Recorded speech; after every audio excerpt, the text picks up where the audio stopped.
think on our own, we can just try to make use of these methods and see how they actually function. If you need help, you just try to call for help so that we can gain speed in this session. So types conversion now, okay? So the process of converting the value of one data type to another data type is what is called type conversion in Python. And of course, we have two major types of type conversion. The first one is implicit type conversion. Ordinarily, when you were using those variables, when you were using b equal to create a list, you didn't specify the data type, right? When you used b to create a string or to create a set, you didn't specify the data type. So the Python by itself will imply the appropriate data type and use it for that variable. And that is what we call implicit type conversion. So it's not a strongly typed language, unlike in some other languages where you must declare the type before you start assigning values to those variables. So the fact that Python can imply by itself is what is called implicit type conversion. Okay. And we have some examples here which you may want to type inside your notebook. Python code example of implicit conversion is presented. So we have val int equal to 246. So we have assigned a value to that variable. What's the variable name in that statement there? What's the variable name? Val int, val underscore int. That's the variable name. Okay, so we've assigned 246 to that val int. So what data type would that be? It's an integer. Good. So that's an integer, but we didn't need to tell Python that this is an integer. It will just imply by itself. So that's an implicit type conversion. Then the second one you can see val underscore float and 2.46. So what type would that be? What data type would that be? That's float because there's a decimal, it has decimal places. Then now we want to see what Python actually gave to the different variables. So you can just do your print data type of val int, then type is a function, then you enter the variable name, that's val int. So it will tell you the type that particular variable is. So likewise, data type of val underscore float, type val underscore float, it will print out the type, okay, that it has assigned to it. The next one, print value of val underscore new. So you can see what we did here. Val new equal to val int plus val float. So at the end of the day, you have carried out an arithmetic operation. So who can tell us what will be the data type of this variable? Val underscore new. What will be the data type? It will be a float because this is going to let it have a decimal places. So it's going to be a float, exactly.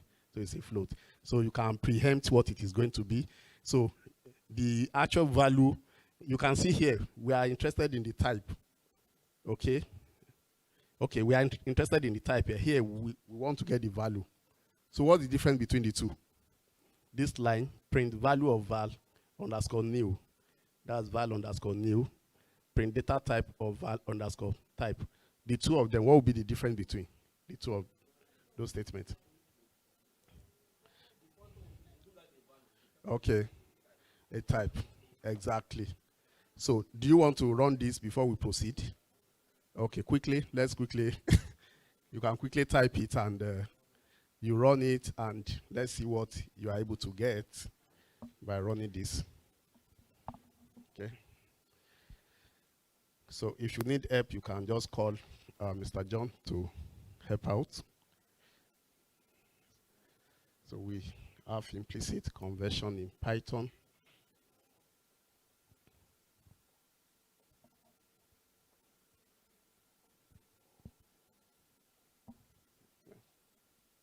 Okay, you are not using Jupyter Notebook. Okay, we are doing command line. Visual Studio Code. Okay, it's better you go to. So just go back to your Jupyter Notebook.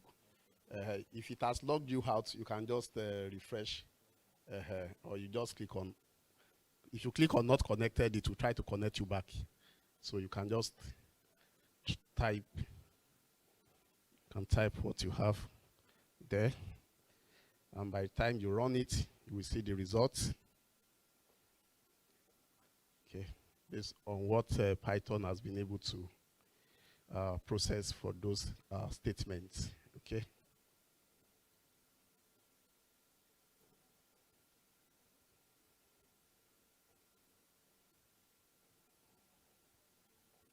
Then the online participant, if you have any, do we have persons online? Okay, okay, so 8 people online. I'm sure they're also seeing the code. Okay, so let's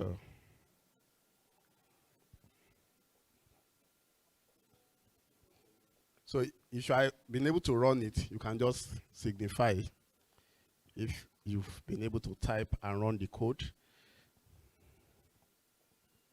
Oh, okay, log in.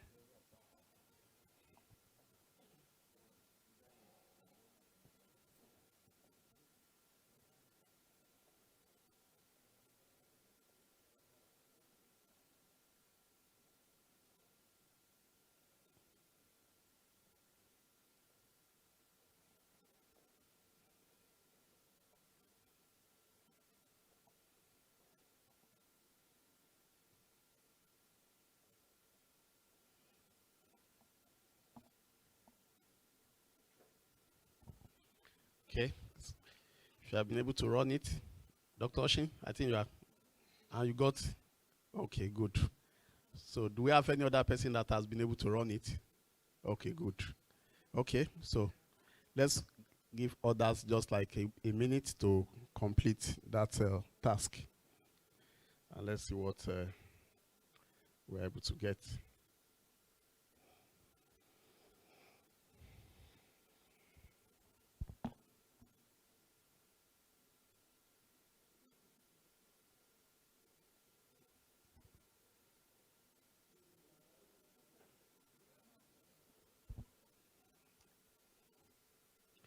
And the beauty of the notebook is you don't have to run from beginning to the end.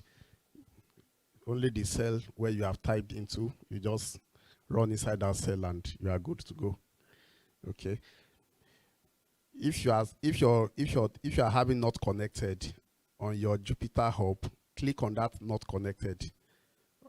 Otherwise, you may not be able to run. If it logs you out, you can log in with your username and password. I think Dr. Oshin is helping me to. That's good. Prof, are you there? Okay. You are trying to. Okay. No problem. Okay. So.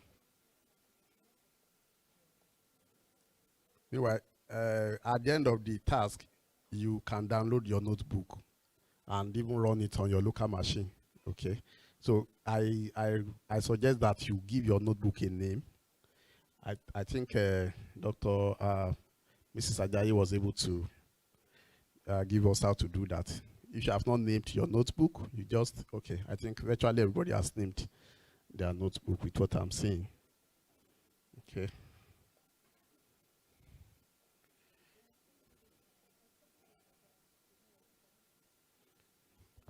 If you copy from the PowerPoint, you will likely have string formatting issues. And once you have the bracket after print in red, that means you have errors there. And all you need to do is just check you check to be able to do a proper formatting. Okay. Yeah. Are you on? And it's running. Okay. Okay, good. If you copied, you will have to, except you are using, you can use a note anyway. If you are on Mac, then you can use a notepad so that the formatting will not be scattered. Okay, if you are on Windows. Okay.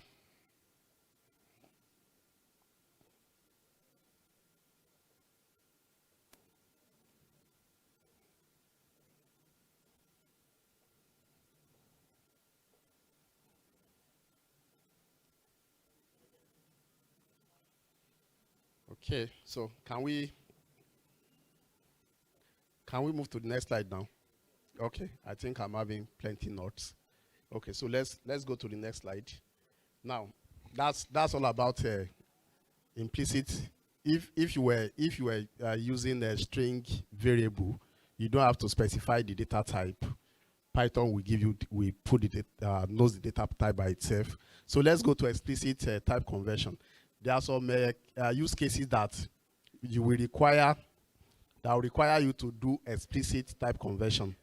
Okay, so and that is why please pay attention to this part. We'll be needing it a lot by the time we go into the other part of the coding.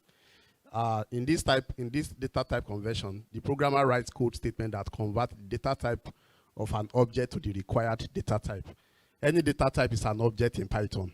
Is that okay? And this is also called typecasting. So when you are converting from one data type to another data type, we call it typecasting in programming generally. Whether you are in Python, you are in C, C++, or any language, we call it typecasting. And casting in Python is done using the following constructor functions. So we have functions that allows you to cast from one data type to another data type. For instance, this is a function int bracket open bracket closed. So anywhere you see this kind of statement, it means that this is a function inside the Python environment itself. So int function construct an integer number from an integer, a float, and a string numbers. So if you add the string that you need to convert to an integer, you can just use that function to do that. Okay. So we have other typecasting functions in, and this is an example. You had a equal to int 4. Okay. So that 4 is what? As in by default, what is the data type of 4? That's an integer. Okay. So what do you think will be the purpose of that statement? If we already have an integer and we are doing int 4 again, what do you think is the purpose of that? You just want to be sure that this is an exactly, okay? Just want to be sure, but you are already sure anyway, so that will just be redundant. Okay, but it's just to illustrate the concept that int can also take integer as an argument. Is that okay?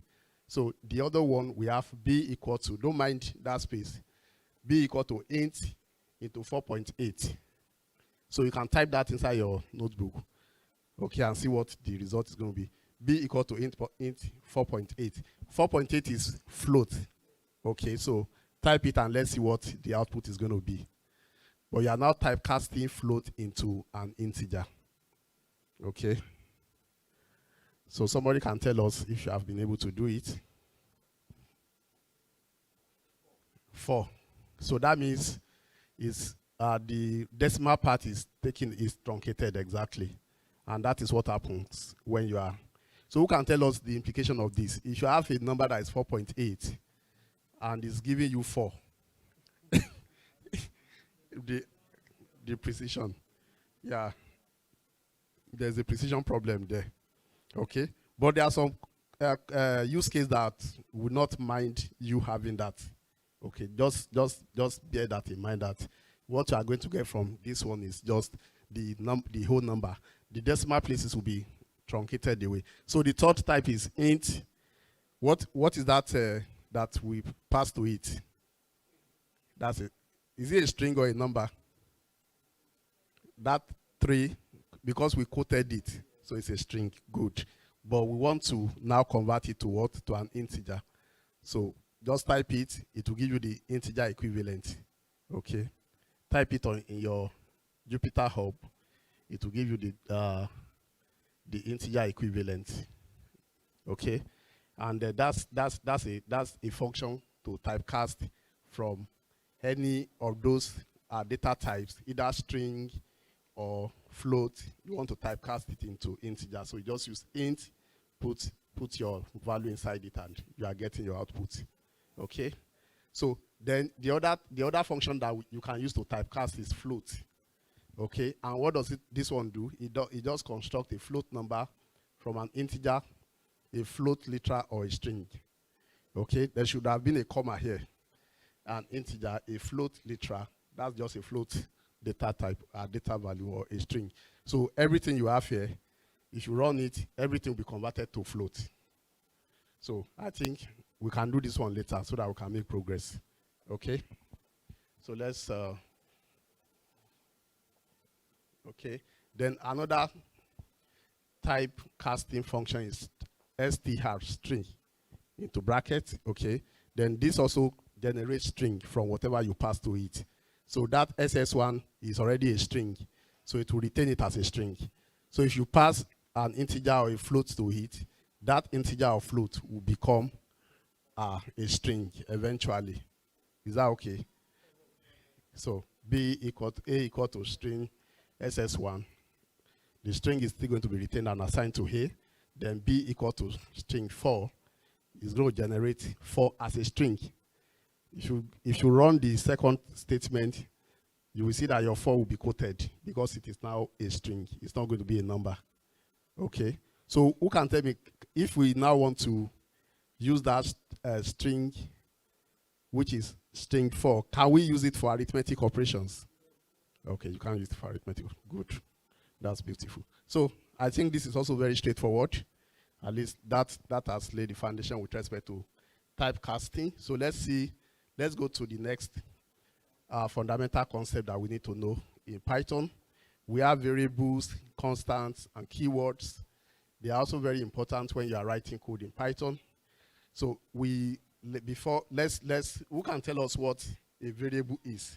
I know you have done that today, but just to have a feedback, what do you think a variable is? What is a variable?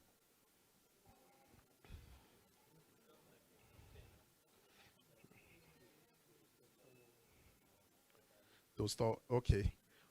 Please, we need the other mic so that we can, because I also like. So he said a variable is a container for storing values. Okay. So can we have examples of variables based on the Python class that we started since?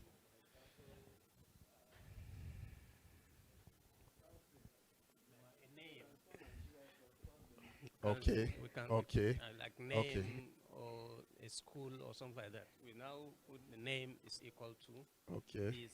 So if we print name, okay, it will show the value that was stored on that okay name. Okay. So if you put a name, so what makes it a variable?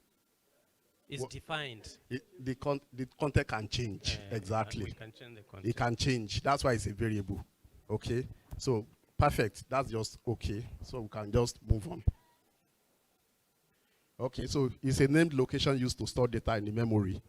Okay. Technically speaking, now that is how you define a variable. Then which can be altered at a later time. Then each variable must have a unique name called identifier. Good. Which can be short. You can have X, Y, Z. We've been using B, C, A, all of those in their variables. Okay. Or more descriptive. So you could have, instead of using, you want to store age. Instead of using A, why not just use age?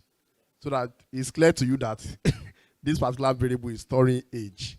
Okay. So that is what is meant by being descriptive.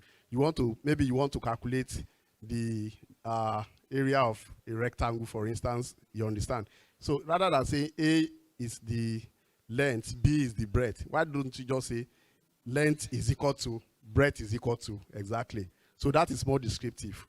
Okay, so, and that is how you just do variable. And we have already established that the variable, whatever you store into the variable is what determines the type. Implicitly, Python will just give it the appropriate type and give it the appropriate size on the memory. Okay, so let's move on. That's actually straightforward. These are examples. You have X equal to 40, Z equal to hello. X is a variable, Z is a variable, and you can print them. We've been doing that before now anyway. So let's move on. Okay, you can also assign the same value to multiple variables at once. This is something you can pay attention to. Okay, maybe you have just a value that you want to assign to many variables. Python allows you to do that. So you have X equal to Y equal to Z equal to Python. So meaning that Python is stored in X, Python is stored in Y, Python string is stored in Z. So if you print any of them, it will give you the output. Exactly. Python, Python, Python. Exactly. So let's move on. So what of constant? Is a type of variable whose value cannot be changed at a later time. So that's why it's a constant. Okay? And they are usually declared and assigned in a module. We'll get to module in Python in the course of this class. Then a module in Python is a new file that contains variables, statements, functions. Okay, let's leave that until we get there. But just bear in mind that constant is a variable whose value cannot be changed. So can we have examples of cases that you could have constant in your code? Pi. Okay, those are science and engineering. Can we have other examples apart from pi that it's just a constant? It doesn't change. And it's better you just give it, you assign it permanently so that anytime you are calling the identifier, okay. That sounds like a French. I didn't hear that properly. Okay, what did you say?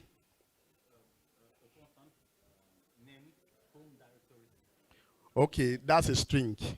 Okay, you want to make home directory like a constant so that it doesn't, okay. So that's a string constant. Good. Gravity. So what's the value of gravity? Back to physics.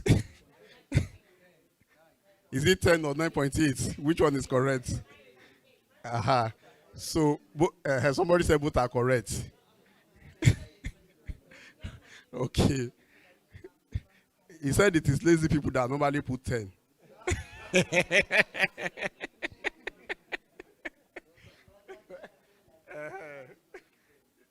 No,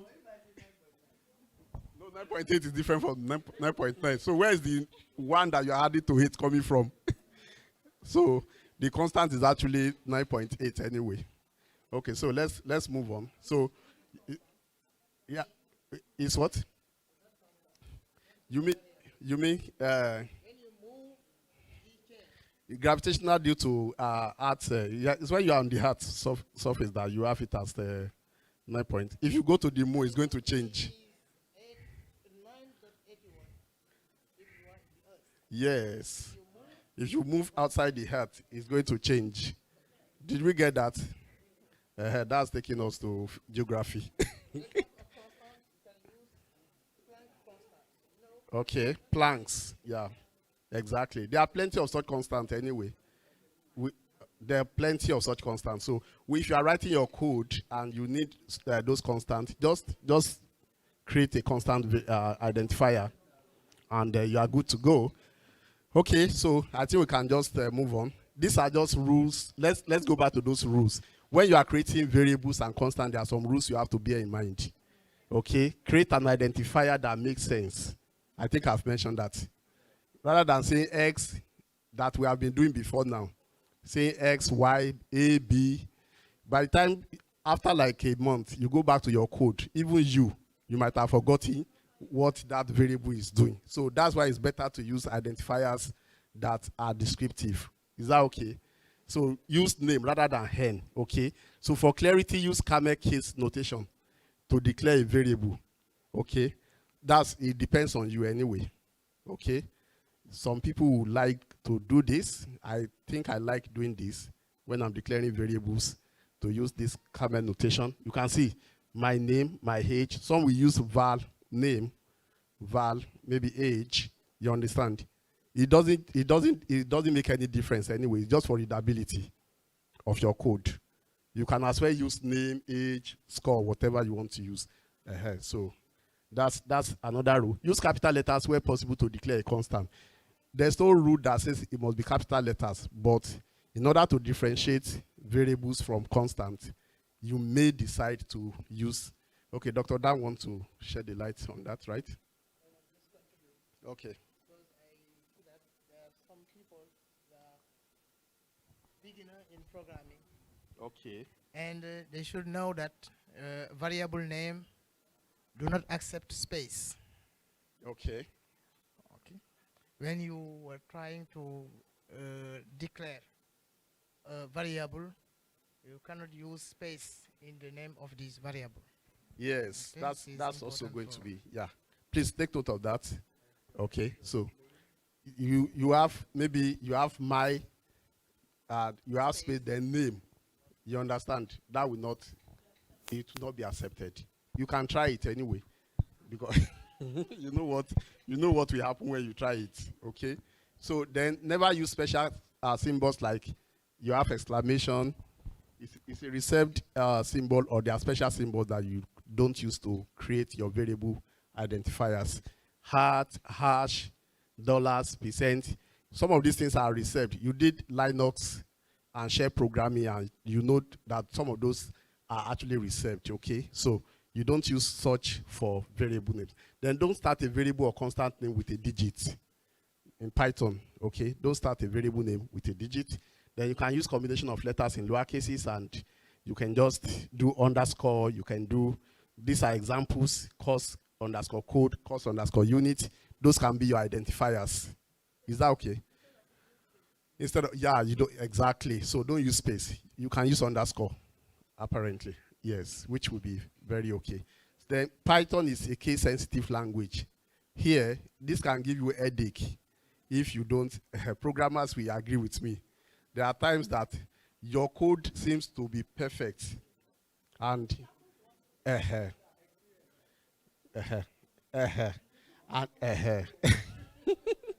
because exactly. So it will not forgive you if you have already said capital letter N-A-M-E, and you are now using, to call that variable, you are now using small letter N-A-M-E. Is in that wise, Python kind of inherit from C language, because C language does not even forgive you in most cases. Okay. When declaring variables, we cannot use reserved keywords like if, else, or then. Exactly. So he has also added something, good one, that there are some reserved keywords. We'll get to that. I think it will be after this slide. Don't bother using them. The interpreter will scream. And you know when it screams, you know what happens. It can keep you on the console for several minutes or hours sometimes, okay? So ensure that keywords are not used for variables and constant identifiers. We are talking about identifiers now, okay? So let's move to the next. Then keywords. They are the reserved words in Python, okay? Some words are reserved for Python use. The keywords are used to define the syntax and structure of the Python language. Thus, they cannot be used as variable name, function name. It just told us now. Exactly. So, and that is what it is. So the keywords are case sensitive, and there are 3 of them in Python 3. Okay, we've seen Python 2, 2.7, but there's a migration to Python 3, and there's a lot of difference between them. So for beginners in programming, don't even bother yourself going to Python 2. Just start your life. Python 3. Exactly. Okay, so let's see the keywords. These are the keywords. We have all of these, okay, that are reserved. You fed of if, we'll get to import, we'll get to break, we'll get to in, else, if, def, and all of those, okay? Those are reserved keywords in Python. Are we okay? So, like, if you want to know, maybe you didn't have an idea of the reserved, you are coding and you need variables, and you want to safeguard having to use keywords, you can just, like, you import keyword. We'll get to what import actually does later, but let's just quickly use it here. Import keyword. That keyword is a module, okay, that you are bringing into your, it has a lot of functions inside it, okay. Then print keyword. Okay, this is like keyword list. This is a function inside this module. This is the module that you are bringing inside your programming environment, so that the functions that are inside that module, you will be able to use them. So let's quickly run this. Type this in your, just create a new cell inside Python up. You've done it already. Oh, that's a smart one. Okay, so that will give you all the, in that version of Python, it will give you all the keywords. And when you see those keywords, you can't use them. You must not use them for your coding. Okay, it's actually straightforward, I'm sure we are. But this is a go-to keyword. Import is a go-to keyword in Python. You will still be, for the parallel programming with Python, I'm sure there will be we'll see a lot of it. By the time we get to machine learning with Python, which is part of what we'll be doing, you will still see a lot of, you have to import different modules into your environment. Okay, let's move on. So let's quickly have a look at how do you get response from users, because your code is as good as the extent of interaction that you are able to give it. If your language only allows you to give permanent value to variables, then it won't give you an interactive or a friendly exactly. So your language or your programming language should be able to get input from users, and after getting input from users, it can do something with that input process before it generates an output. Okay, so we are starting with input now. In order to allow flexibility when programming with Python, you might want to take input from the user. Okay, so Python has an inbuilt function or built-in function called input. I think we've mentioned up to how many functions within the course of this class now. Let's remind ourselves the function that we have mentioned, Python functions that we have mentioned: int, good, float, string, which other one? Print. That, in fact, that one you have been using it before. In the first hello world, you were using it. So those are functions. Okay, so input is also a function in Python. Okay, and of course you can have a prompt. Who can tell us what this prompt is going to do? It's just to exactly so that it's interactive, apparently. So let's look at this example. We want to enter the score.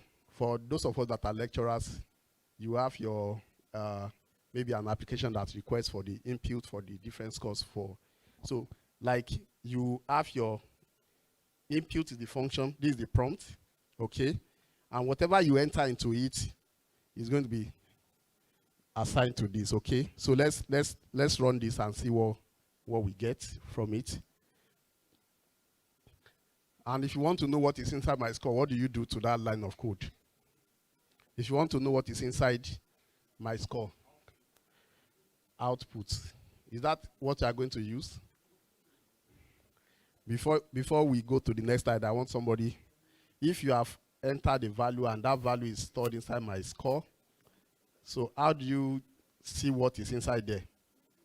You can print. Yeah, just print. Yeah, you can print it.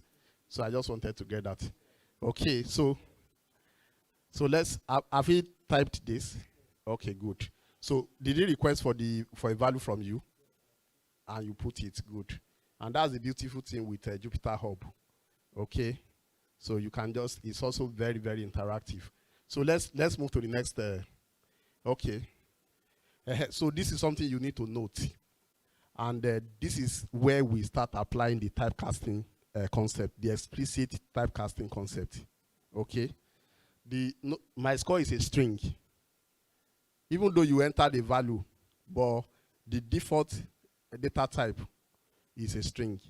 Whatever you enter inside it is returned as a string. Okay, and sometimes if you now attempt to, you have assumed that you have entered 20 for the student, and you now want to use that 20 to do further processing, and it's now screaming at you that the data type is not okay.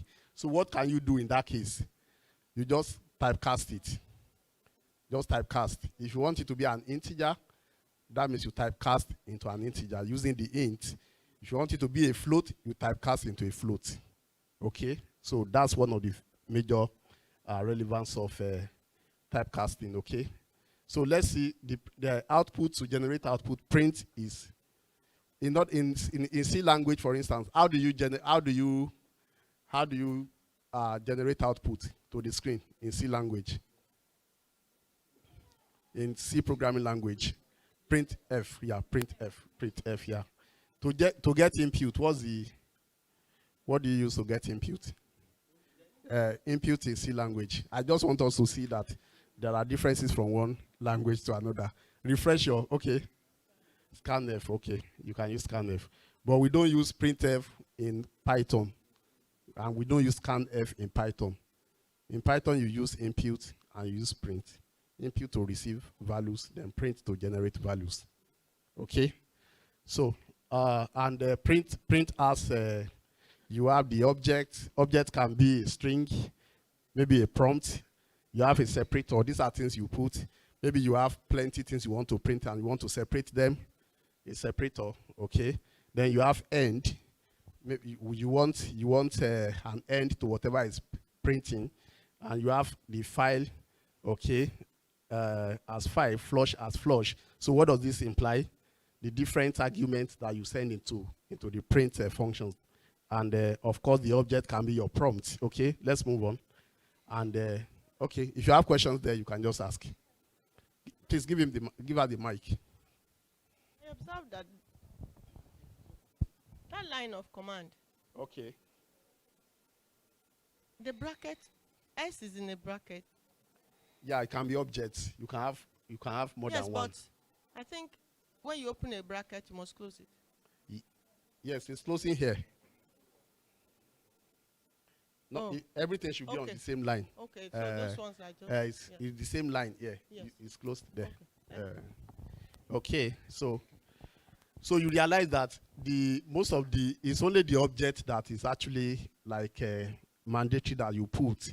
The separator is actually optional because by default, Python will just put space when you didn't put any separator, and that's why you realize that since you've been printing, you can just put the prompt, and it will still work because the other arguments, they are just optional, and it has the default values that I normally use for them. So this is also like a line feed. What does line feed /n, what does it do? New line, okay. So meaning that whatever you are printing next will be printed on the next line, okay? And what are the other types of end parameter that we can have apart from /n? /n is new line. You can put it if you like, okay? But /t, what does that represent? Tab, good. So /t will just tab it. So if you want to suppress that /n, just use /t. /t. There are cases that you want to tab to generate your output rather than going to different lines, okay? Yeah, so that's okay. So let's move on. I think the other ones are just okay. This is just an example. Let's quickly run this. We will also run the next one because it's part of what you'll be needing. In fact, that's why I love Jupyter Hub or Jupyter Notebook. It's so easy. It's just that section that you just type and run it, and you see whether it is correct or not. Before this era, I know what it used to be. all your code, because Python is an interpreter, so it will start from the very beginning and run to the end. You will now be looking for where an error is, if there's an error. But the Jupyter Hub gives you, okay, this is just a segment of the code. Let me run it and get my output, and if there's an error, I fix it. Is that okay? I didn't get that. The first one did not work. It's still running. Okay, maybe you have an error somewhere. Okay, so who can tell us what this first line is actually talking about? X, Y, Z equal to 15, 23.2, hello. What will happen there?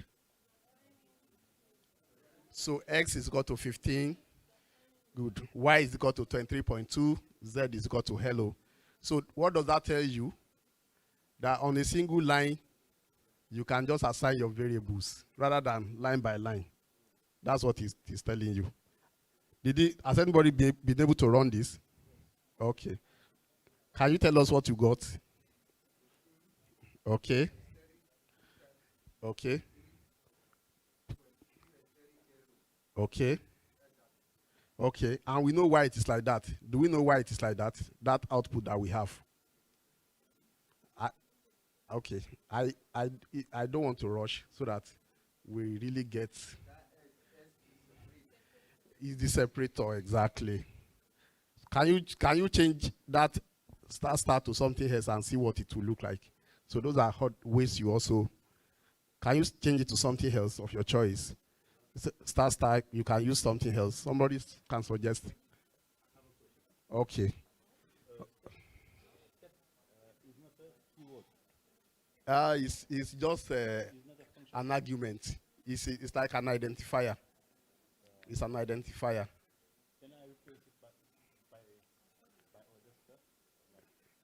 Try do that. Let's see. Use something else. It will take it. I'm sure it will take it. Did he accept it? Just put separate. Put separate or put something else, and let's see what it is. Boy, it's just a string variable.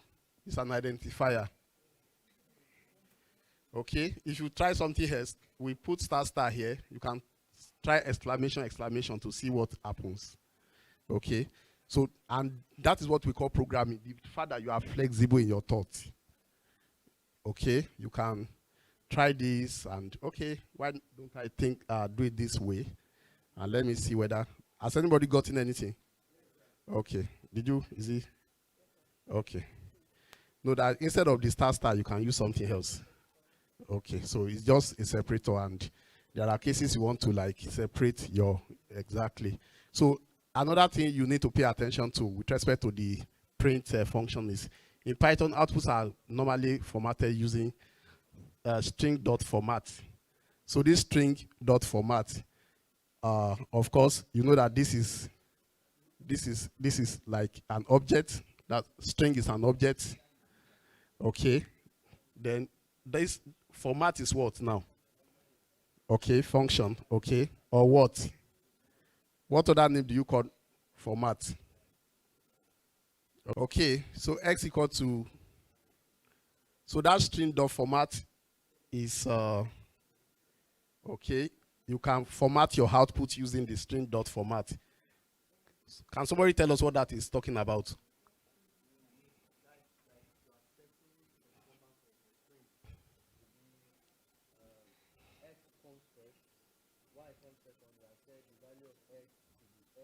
No, I'm even talking of that, not the code now. In Python, outputs are often formatted using this str.format method, which is visible to any string object.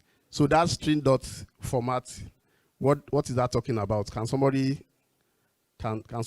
okay, speak to that?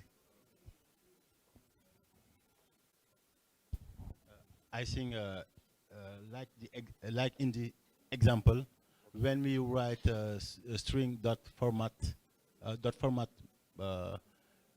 we have to put variable in a string or in a sentence without doing plus, without doing concatenation. Without concatenating. Yeah. Okay, did we get that? So do you know what it is? Yeah, tell us what concatenation is. Tope, tell us what concatenation is. So what is concatenation? Okay, you want to talk to us on that? Please go ahead. Okay, I'll just touch on the sentence. The string.format simply means you should replace the value of that curly bracket with the value of x and y anywhere you see it in the sentence. So if you were to run that program, it will be the value of x is. Okay, based on that formatting, it will take the value of x as 35. Then, and the value of y is, based on the formatting, it will put the value of y to 45. Okay. Okay, somebody wants to say something on that. I think we should listen to him. Okay. You wanted to say something? Yeah, said what you wanted to say. Okay, there's something that I wanted to get from. Okay, I was asking the other time that this str, what does it represent? String. Okay, with as in the context of programming, what is it? Str, is it a function or a method, or what is it? Uche, you want to say something? Is it a method or a function, or what is it? The str, just the str. Just the str, what is it? Is it a function? It's a string, but what name do you call it in programming? STR, okay. It's an object. It's an object. Okay, so let me just emphasize this. All your data types are objects. They are objects, okay? Your whether list is an object, okay? Set is an object, okay? So when you now have dots and you have this format and the bracket, so this part, what is it? That is method, okay? We know what we are talking about, right? So the object we normally have functions or method. Method is the same thing as functions, okay? So this format is a function inside this object. The object is actually a string object, okay? So please bear that in mind. So how do you, this dot has a purpose there.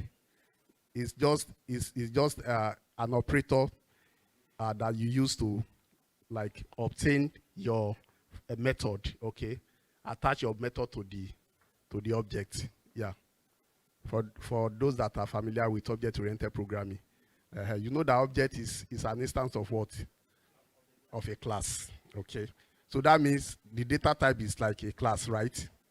Okay, so just to take us to the fundamental. So I just wanted you to get that because we'll be seeing a lot of that as we progress.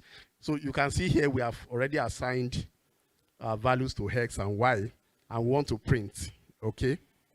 So, and in this printing, we want it to be user-friendly because you may not even know the value of X and Y beforehand.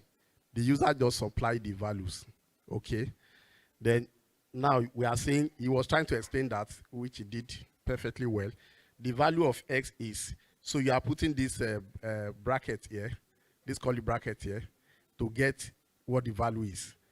And the value of Y is, but that will not happen if you don't put dot format XY, because format is a method.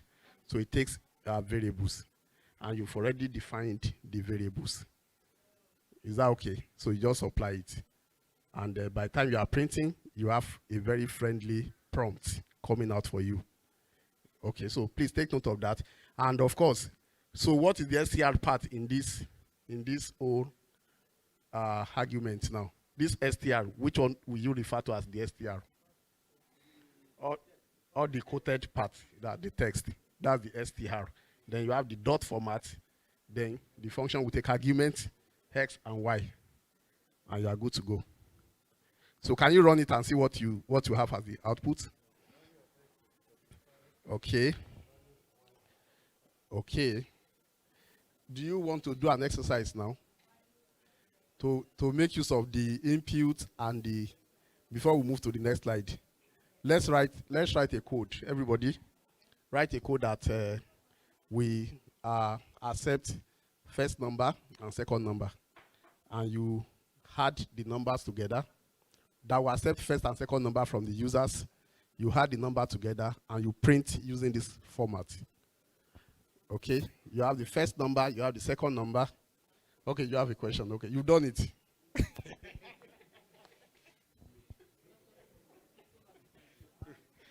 Okay. Okay. So, right, you've done it too. Okay, so I'm expecting the code accepts your first number. Okay, you know you cannot separate them. Dr. Dan was telling us that when you are declaring variables, so it will accept it. Then the second number, I decided to use this. Second number is equal to, okay, so write your code. Then you know you will have a variable, maybe you may have my sum is equal to, and you try to print, and let's see what the output will be. Some people will prefer to write the code inside there, but you have a notebook, a digital notebook in front of you anyway. That's what Jupyter Hub is. So, and this is how we know that, okay, you are becoming a programmer. You've done it. Okay, you've done it already.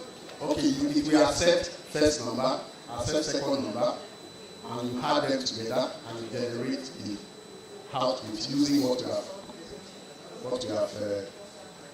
So those are the variables, first number, second number, Then you can use my sum to take the sum of the two numbers. Exactly so. Then somebody has done it already. Somebody has finished it. I think somebody else is trying to finish it here. Okay. I think somebody else is trying to. Not yet. Okay. Okay.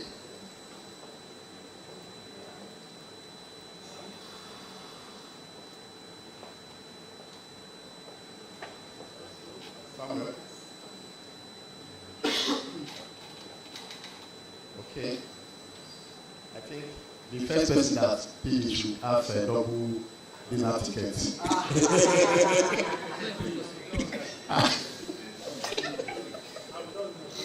Okay, somebody else has gone ahead of you.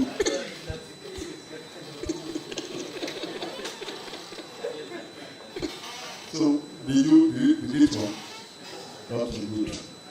Okay, that's number 62. Okay. Run it again, let me see. You just go, okay. You have to be inside it. Yes, exactly. But you don't need to highlight it, just put your cursor inside it. Just come in.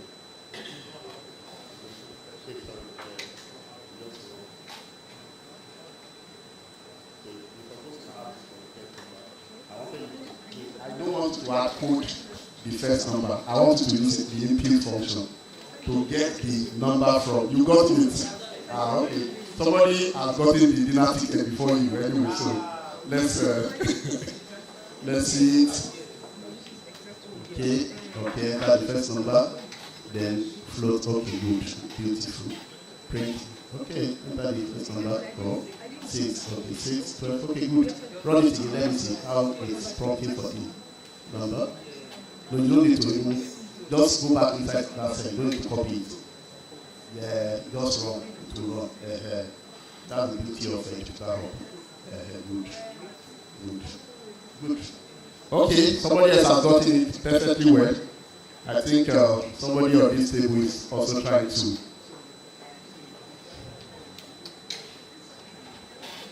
Okay, it is screaming at you. Okay, but you are making good progress. Yes, you've gotten it too. Samuel, you have gotten it. Oh, that's great. Okay, I've gotten it too. But you can just get help from Ismail. Oh, beautiful. Good.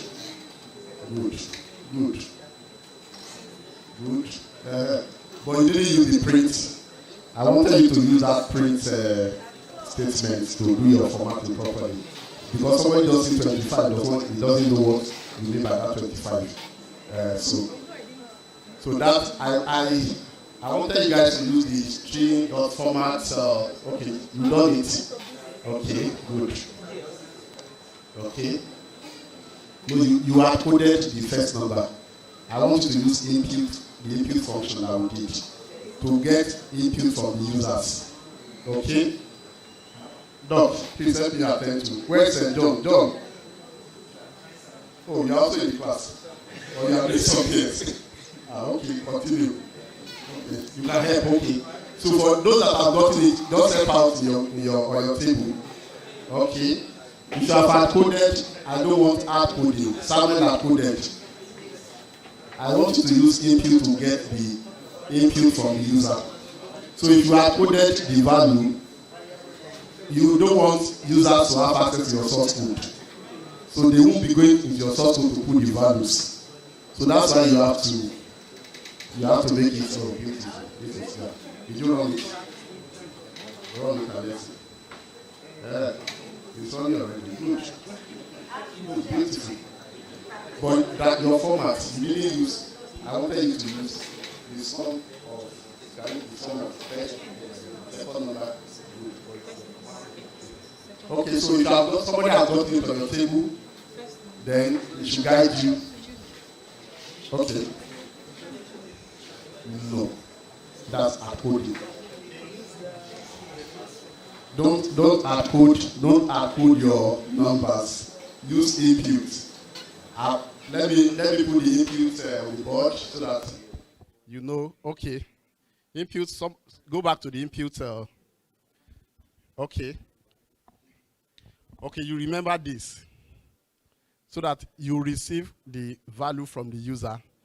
You are not, the reason why we call it a variable is it can take any number, no matter the number that the user is.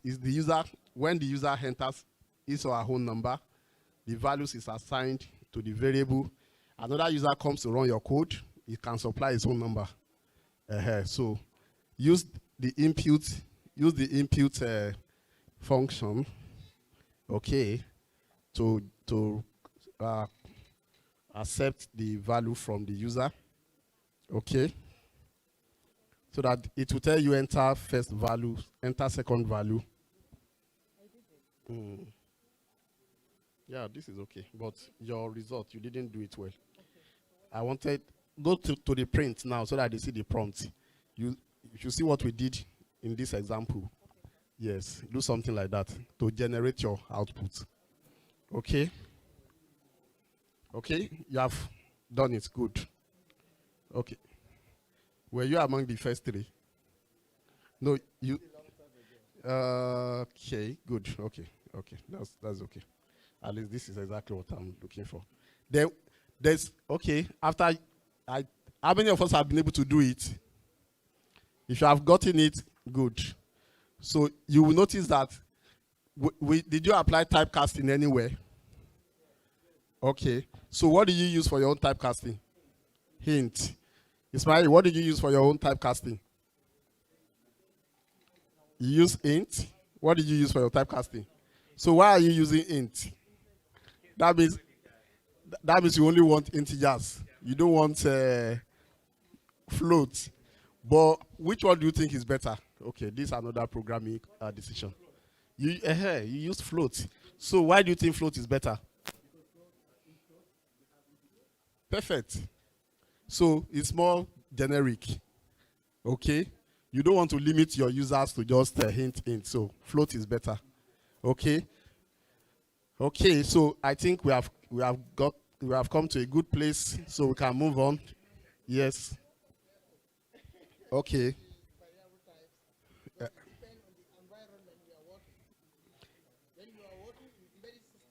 Yes. When you generally use float you use lot of memory space.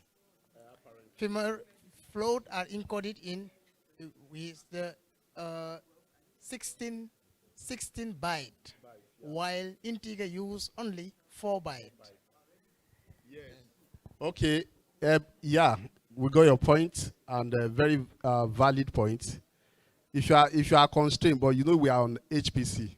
Maybe when we get to Edge AI, we will emphasize that. We are on HPC, so we have the luxury of memory. We have the luxury of memory space, as it were, and it will enhance your precision anyway. Do you have any issue anyway? You are good. Okay. Your test 1 is 10. Yeah. Okay, so I think we are good. Can I proceed? If you want me to proceed, let me see your hands up. Okay. Okay. Dr. Damstable, you don't want us to proceed? If you want us to proceed, let me see your hands. Okay, good. Okay. So let's move on. Now we have operators and expressions in Python. So there are things you have been using, but it's also good you have detailed information on. The idea of this workshop is we want you to leave this workshop and at least you can claim that you are a basic Python programmer. That's our target. Everybody that is attending this workshop, you can claim that you are now a basic Python programmer. But beyond being basic, by the time you are able to do, which Dr. Bignot is going to undo, by the time you are able to do parallel programming with Python, then you move from being basic, you are jumping to advanced. That's our target. Okay? So, operators in Python are utilized to carry out operations on variables and values. Okay. Then, of course, an expression is a sequence of operands and operators. For example, x plus y minus 3. This is an expression. Okay. It's just what you have been doing anyway. What you just did now, you used an expression. Adding first number to the second number. That's an expression, okay? And of course, you have the operators. What are the operators on this line? What are the operators? What are the operands? Good, beautiful. Okay, so Python supports many operators for combining data objects into expressions, and they are categorized into, so the operators are categorized into arithmetic, comparison, logical, identity, membership, and assignment operators. So it's something, this is not going to take us time because there are things that you do anytime you are coding, okay? So let's quickly see the arithmetic operators. They are like your normal operators that you are familiar with. And we have, so who can tell me this operator here, this raised to power, in other languages, you know it is not this. What is it in other languages? Caret. We call it caret. We call it caret. Okay, my students, my MATLAB students are not here. I'm sure they would have. There are a lot of similarities between MATLAB and Python anyway. Okay, so and you have the exponentiation, you have the floor division, and okay, so let's move on. These are just basic. Then comparison, you have equal. Okay, so when you are comparison operators are used to compare values. Okay, and it returns either true or false. So who can tell us where these operators are useful? Where are they applicable? You are doing, yeah. You are doing maybe control structures in control structures, exactly. So if you want to test if x is equal to y, yes, you can see that the operator is different from where you are doing equal to, assignment operator. Then when you want to, not equal to, you want to test if x is not equal to y. You want to test if x is greater than y. If x is less than y, greater than or equal to, less than or equal to. So those are comparison operators you have in Python. You have this note already, so let's jump to the next slide. Okay, then you have logical operators too in Python. And of course, like we just said, when you are doing control structures, they will be needed. True is returned if both statements are true and false otherwise, or and is a logical operator, or is a logical operator, not is a logical operator. So what does and do? When both statements are true, it will return they are correct true. If both are not true, or one of them is not true, it returns false. Okay? So it's straightforward. Everybody that has done anything, digital logic or any of those things. Let's go to the next slide. So identity operator is also, this is another uniqueness you have in Python that introduces flexibility when you are programming with Python. Okay? The identity operators. Identity operators are used to check if two objects, of course, you know what objects are in Python anyway. Your data types, variables are objects, have this same memory location, okay? Even if two objects are equal, it does not imply that they are identical. Take note of this. If they may be equal but not identical. So what will make them identical? Okay. What do you think from the statement we have over there? What makes two objects identical? When they have the same memory location, so they are identical. Yeah, we have the operators there. So those are the identity operators. Okay, in that table 2.7, we have is. Is an identity operator. What does it do? True is returned if both variables are of the same object type. Okay, you know we have done how you can, how do you determine the type of an object? What function do you use? Type. To determine the type of an object, you use type, okay? Just pass the object to it, and it will tell you the type, okay? So if the object type for the two variables are same, then it is going to return true for you. Please feel free to ask questions if you have questions, okay? And it's just to determine if they are not equal. True is returned if both variables are not of the same object type, okay? And otherwise, false is returned. Okay, I think Mr. Ajayi was also telling us that it's not all this is in your programming problem. It doesn't mean that it's everything we have been talking about that you will apply when you have a problem. It's just maybe few of what you have been talking about.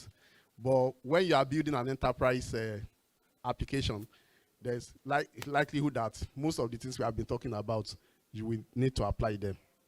Okay, whether you are doing research for your research coding, or you are a developer trying to build an enterprise application. Okay, so these are examples. A1 is equal to 11, A2 is equal to 11. B1 is equal to Python, B2 is equal to Python. So print A1 is A2.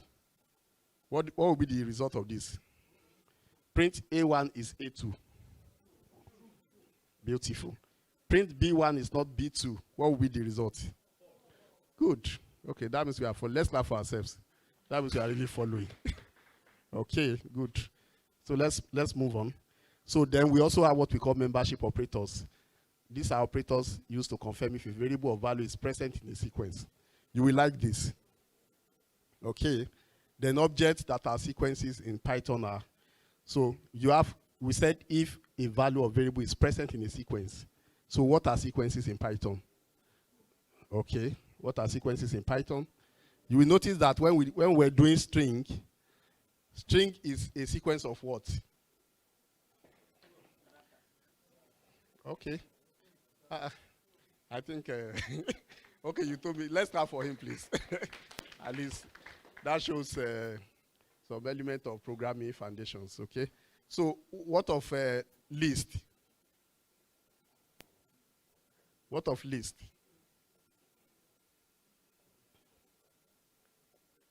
We are saying that these data types, they are sequences. List is what? Is a sequence of what? Okay. Numbers. But you know, how many number data types do we have in Python? How many number data types do we have in Python?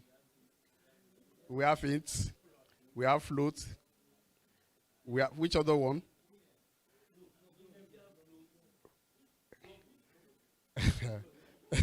It's still float. We have integer, float, complex. And Python is the only programming language that, at least that I know of, that allows complex as a data type. Which, yes, as a data type. As a number data type. Number data type. Yeah, it's a number data type, okay? And that gives you a lot of advantage, especially those of us in electrical engineering, is a lot of advantage. Because there are so many stuff that we have to model as complex numbers. Okay, so, and tuple, who can tell us what tuple is? It's a sequence of what? Either numbers or string, right? What's the difference between tuple and list? Tuple, use the word. Speak. It's mutable, list is mutable, and tuple is immutable. Okay, good. Okay, so let's is dictionary mutable? Dictionary is immutable. Is list mutable? Okay, you just answered that now anyway.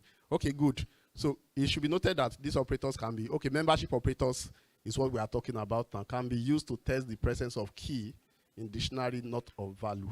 Please take note of that. That the membership operators, you can use it to check if a particular key is present. Because when you are coding, you want to check, okay, if this is present in this, then do this. Okay?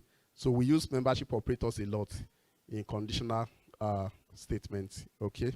So let's move on. This is still very straightforward. So these are the operators you use for membership. Okay? You have in is an operator.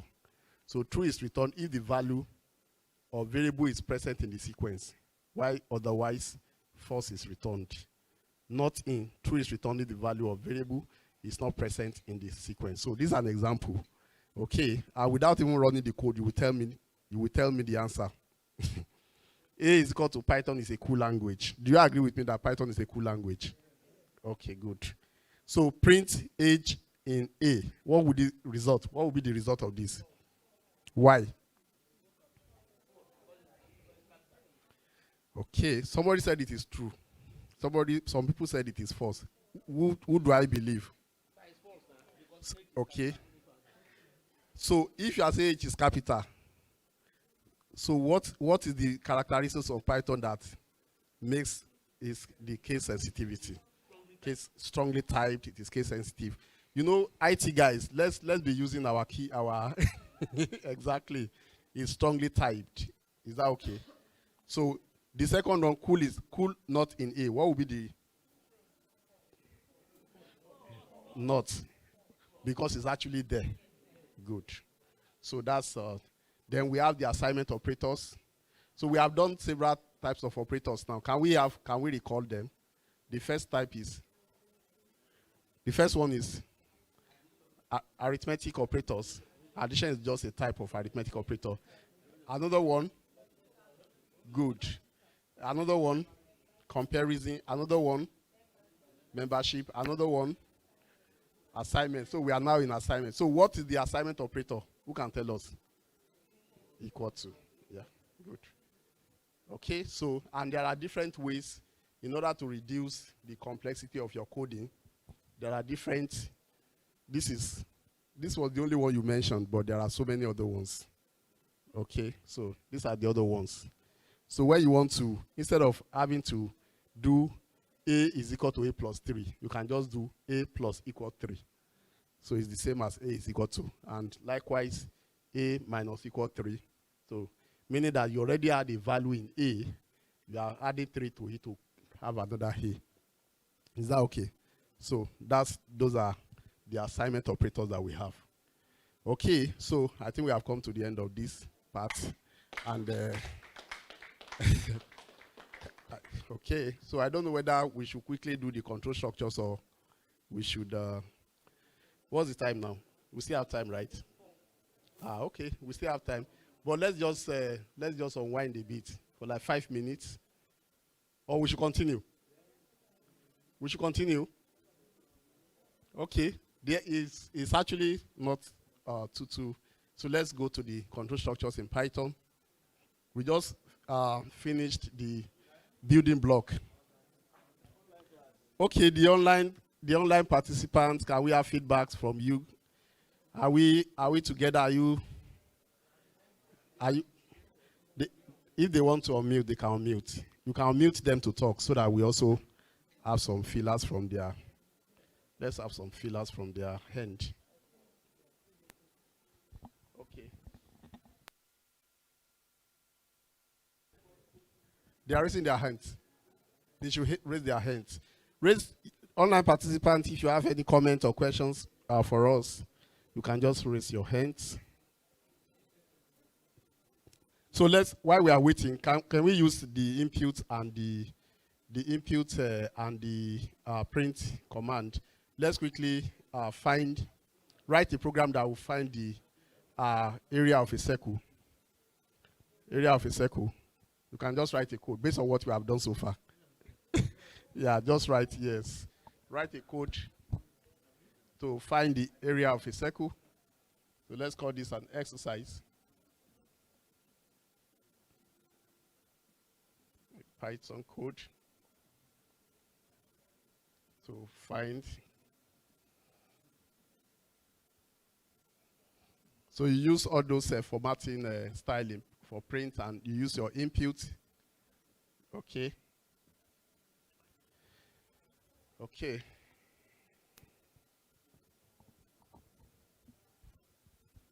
So let's quickly just do that. Then we can now. Do we have any comment from the online participants? Does anybody? Okay, not yet. Okay, no problem. So, exercise. Are you able to type there so that you type it inside the, yes, you can just write a Python code to find the area of a circle.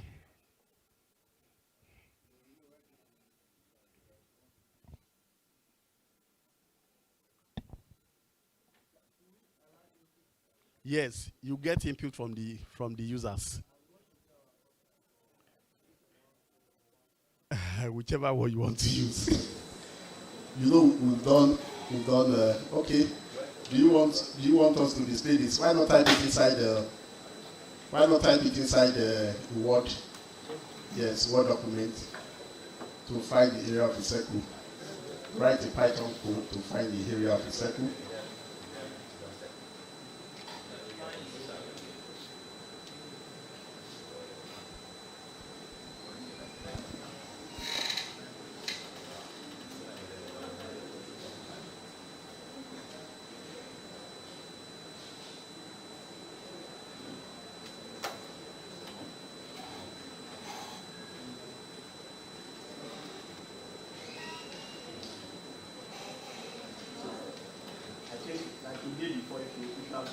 Then let's see your hands.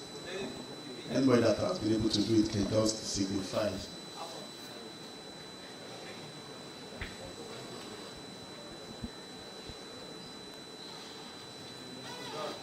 I've done. Okay, you've done it. Okay, good.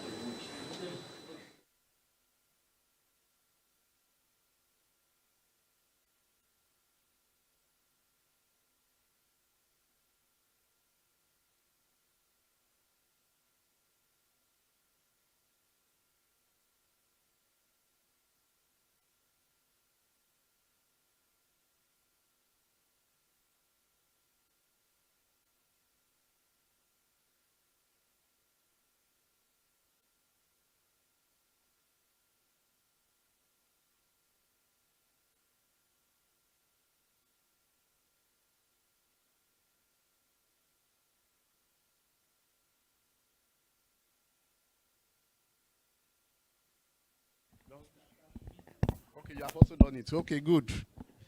Samuel, have you done it? You're on it, okay. On this table, do we have anyone that has? Okay, you've done it. Good. Ismail. Good. So, how are we doing here? Okay, progress. Good. Okay. So, like our inside the notebook, once you just click inside that cell, you just run. Good. Enter. Exactly. Then remember to, if you are on the Jupyter Hub that was created for you, remember to download your. Okay, good. Wow. The area of a circle. Okay. Okay.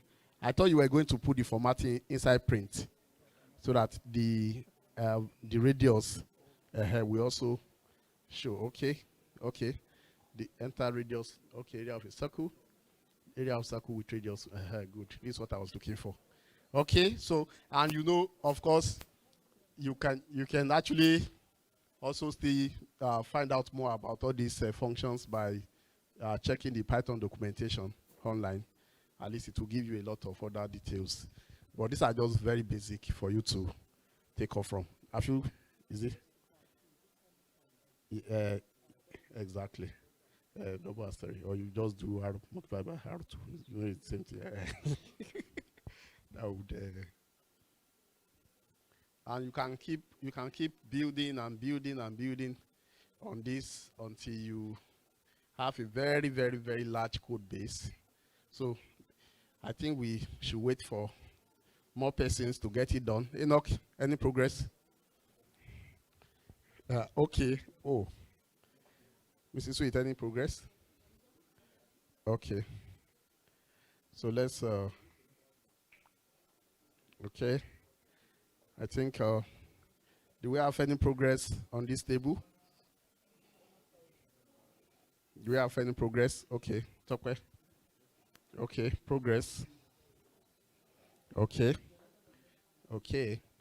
Okay. The radius is 10 and the area of the circle is okay. Since it's you are referring to that circle now of the circle, it's better for the prompt. That's just a grammar thing anyway. Not okay.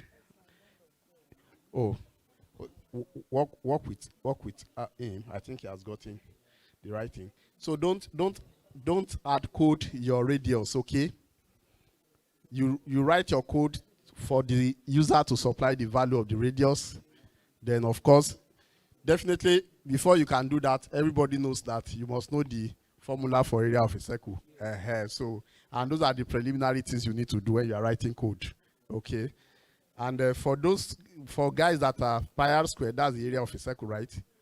Okay. So once you know that, then you can write the code. Okay. There are cases that you will need to even, depending on your own use case or context, you need to determine the appropriate equation for the code you are trying to write. That's what we call modeling. Equation for the, exactly, you have to model based on your data or the environment before you now write the code to be able to. But we still have pi half square as the area of a circle. So that means we already have the model that we can use to. Okay, so has any other person gotten it? If you are good, comfort. So that means on that table we are good. Tope has gotten it here, Ismail has gotten it here. I know you guys are getting it too. It's actually straightforward anyway. So let's make progress so that after the class you can still dirty your hands with other things. So let's go back to the slide now so that we won't have to lag behind. Okay.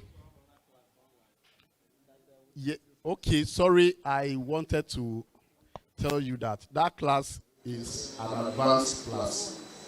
So we have to talk to the facilitator that he should allow us to do this class. So that by the time you get to that class, you won't be struggling with what he will be teaching. Because he had already, as you know, we call the workshop advanced high performance computing. That is the mind with which he's coming. So that's why we just begged him. He will be featuring tomorrow.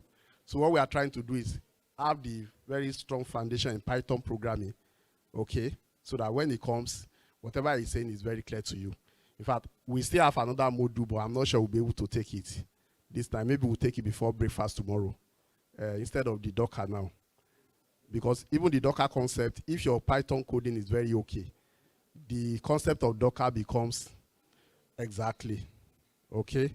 So by evening tomorrow, we have the whole of evening tomorrow, okay? So let's just, we have spoken to him and he's okay with that arrangement. Sorry that I didn't mention that at the beginning of the class. Okay, so let's come to control structures in Python. Okay, we have two groups of control structures that are in Python. We have decision control structure and we have repetition control structure. Okay, and somebody want to tell me the difference between these control structures? I think we are having.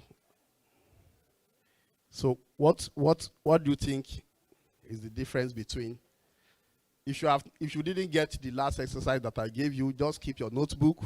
After the class, you can talk to people that have done it and you'll be able to do it. So who can tell us the difference between decision control structure and the repetition control structures? What do you think? Okay, decision control structure, what I'm trying is, it's logical. Either you do this or you do that. That is decision control structure. While repeat control structure is while it's repeating itself, iterating itself. Like this starts, you go back and go again, and go back and go again. Okay. Okay, good. I think is that also what you wanted to say? Repetition is going to do an else. Okay.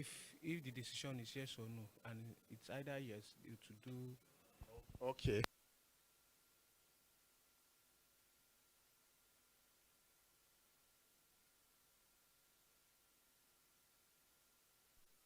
Yes. The decision is if statement, if this, and the repetition is while loop, or there will be repeating, it will do while.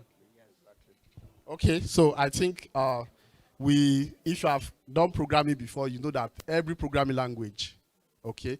Yesterday when Engineer Tune was teaching on shell programming, there was also decision construct, okay, with respect to the shell as a scripting language, okay. So in Python we have this construct too. So let's go to the available ones in Python. Okay, so we have the decision construct. So with respect to the decision control structure in Python now, the first one we are going to look at is the if statement, okay? So anytime you have any line of any expression is a statement, okay? Either in Python or in any other programming language. Okay, so then you have if test, then the expression, then body of if statement. That means what do you want if that expression is evaluated? So who can tell us something very unique about this statement? Don't mind the space. It's just the slide that scattered it. What do you think is unique with respect to this statement? The if statement, as we have it, the syntax is on the board as we have it. What do you think is unique there? Indentation 1, good, I like that. Colon for Python. Did we get that? Yes. In other languages, the way you present that syntax is different from this. This Python's own is very unique, so you need to pay attention to it. You can see that if test expression, this expression you are trying to test, you have a colon. There must be a colon. If there's no colon there, it will scream. You must have a colon. Then you have the statement that must be executed if this test expression is true. Is that okay? And you can see that we didn't put this straight at the same level with the if. So you must indent it. And that is very critical for Python, okay? So pay attention to that. So let's go to the example that we have. Okay, this is just a flowchart to illustrate how this is done. You have, okay, go back. You have an expression that you want to test. If the expression is false, then it should end. If the expression is, this is a diamond symbol that test. So if it is true, it should execute the body. Okay, so, and of course, it ends after it has executed the true value. So let's move on. So this is an example. X equal to 45. You are just, Y equal to 80. You may decide to also get the values using the inputs, okay? Then if Y greater than X, you can see the way we have it. Colon. Then print Y is greater than X. Okay, so let's run the, let's quickly type this and let's see what the output is going to be. But what do you think this is going to, what do you think the output of this is going to be? Because if you are able to, okay. Is this when I saw control structures as the title, I was not really like understand because it's the user name is called conditional statement. I don't know. Some people are used to hearing conditional statements, so I think that's it's a control. You are transferring control. Did you get that? Maybe because I'm an engineer, you know, we like, yes, you actually control, yeah. Most textbooks will give you controls, yeah, control structures. And some we actually separate the decision from the repetition. They will treat them differently, but I like to, they are all control statements. So if you change the value of X to 80 and that of Y to 42, what happens? Check what happens to your code. If you have typed that, somebody said there will be error. Do you agree with that? Try and, is it really an error? So try to.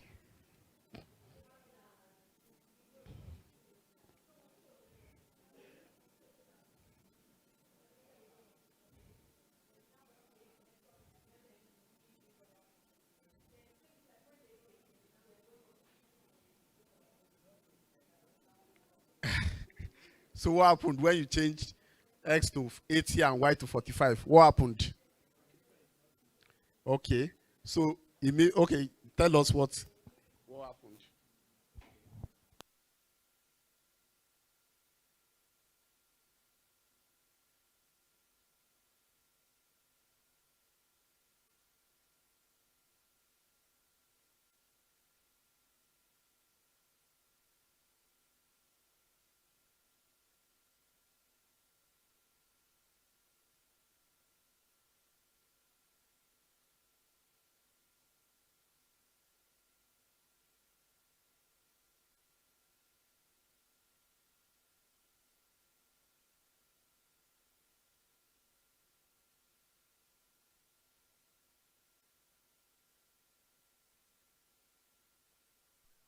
Let's see.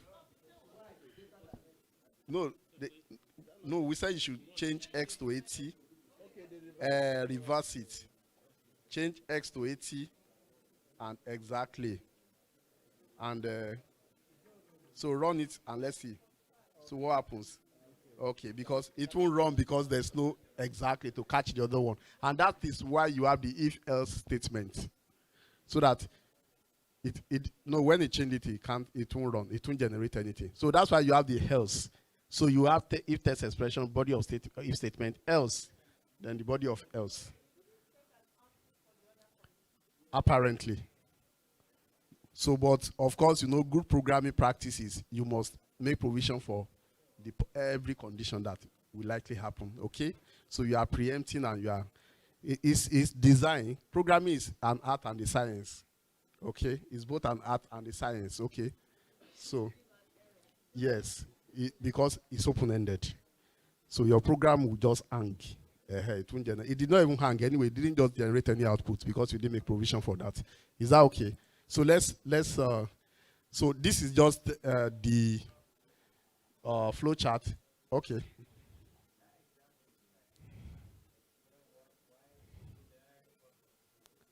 Exactly. So it's because, yes, the control, because you are transferring control. And I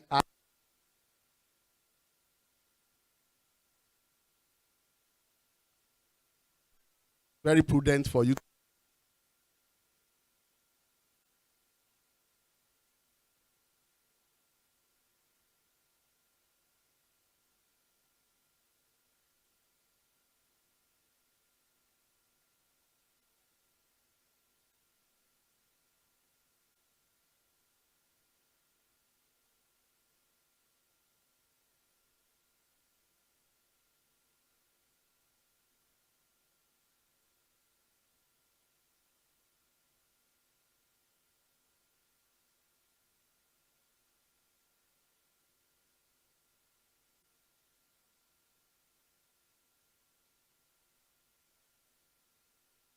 I think this.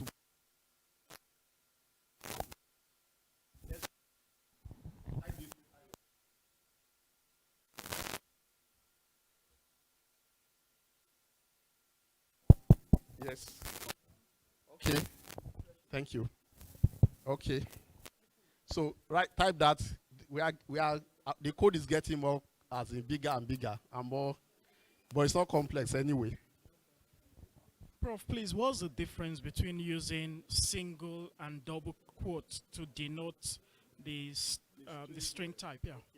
So somebody is asking a question here that what is the difference between using single quote or double quote to capture your string? You want to talk about that? For single quotes, it's a character. It sees every word. It speaks every word one after the other. Like if you say John, it sees John as JOHN, just single like that. But for string, it takes it together. It takes the word together, John. Do you agree with that? Because, but I like that you are just stretching your mind, which is a very good one. But in the real sense, okay.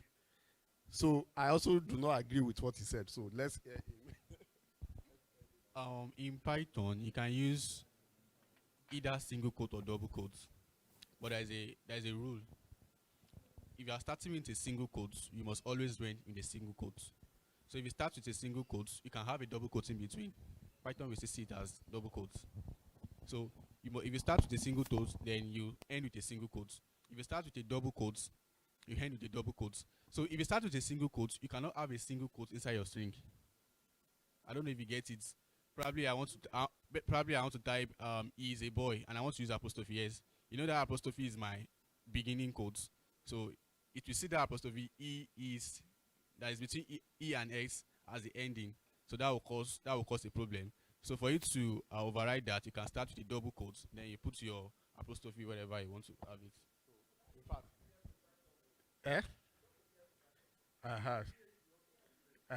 so the idea is string, either double or single string, is just indifferent. You can use any of the two, but consistency actually matters.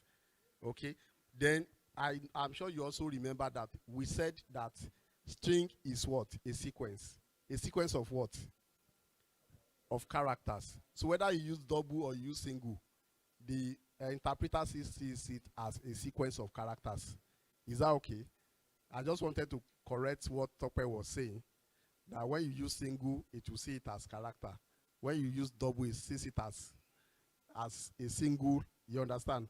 No, the actual thing is any string you pass to Python, it sees it as a collection of characters. It's a sequence of characters. Is that okay? Are you okay with that?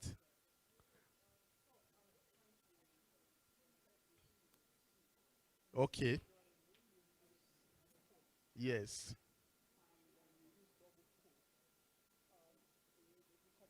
Sees it differently.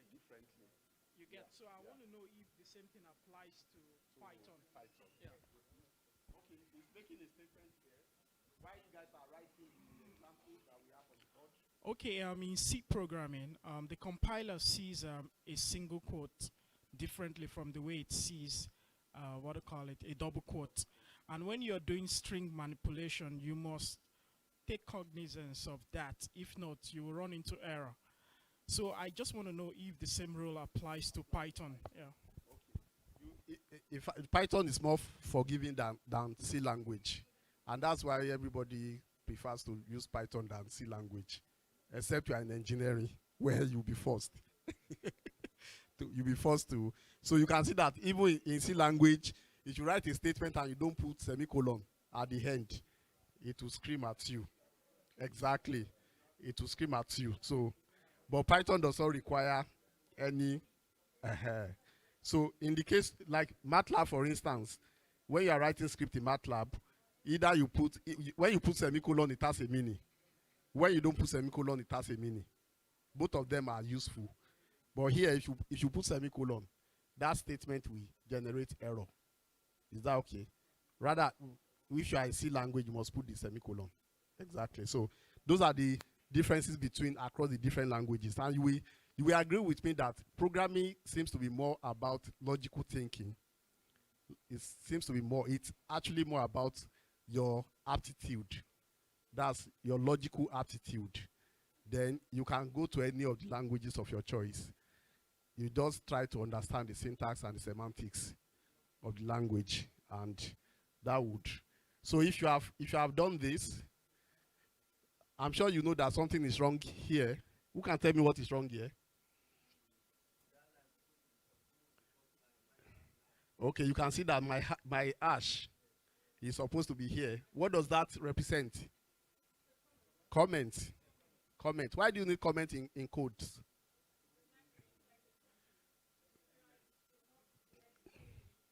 Yes. Exactly. So that if somebody else now enters your code, you'll be able to understand what you have been doing. Okay.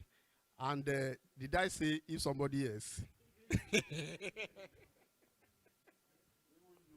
There are some codes you have written some times ago, after a month.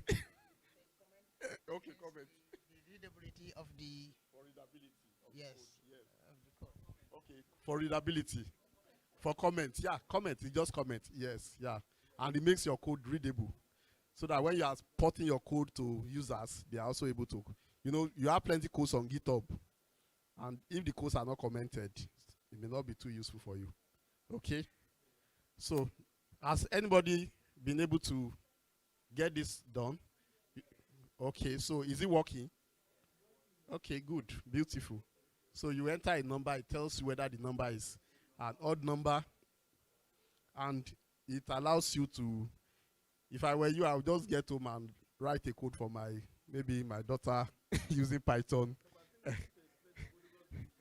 Okay, I will do. There's a factor there, apparently. So let's run through this code. We know the comment, the first two lines are comments. Here we are generating input from the user, right? And we made it an int. We could have made it a float. Okay, but Dr. Dame also gave us a caution when you are using int or float. You know float is larger.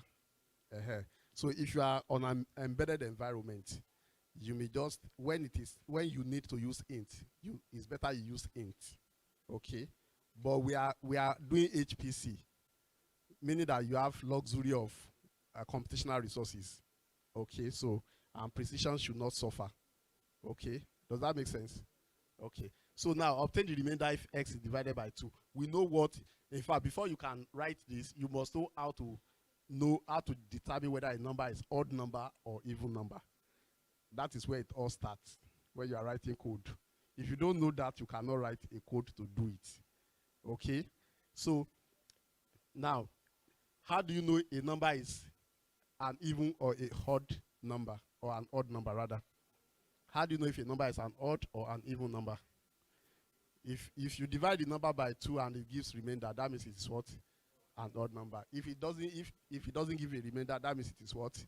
So that means with that you are good enough to write that code. So this operator here, what's the name of this operator? What does it do?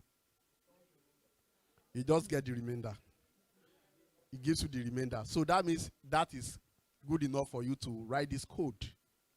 And that's why I think Python, for me, seems to be the most versatile language. Because you just have that, I don't know, it's just so interesting too. So now here you have obtained the remainder here for the number that you entered. And the remainder is stored in y. So if that remainder is greater than 0, it means that that can never be even number. So that number is what? Odd number. So you print x, which is what you have entered there, is an odd number.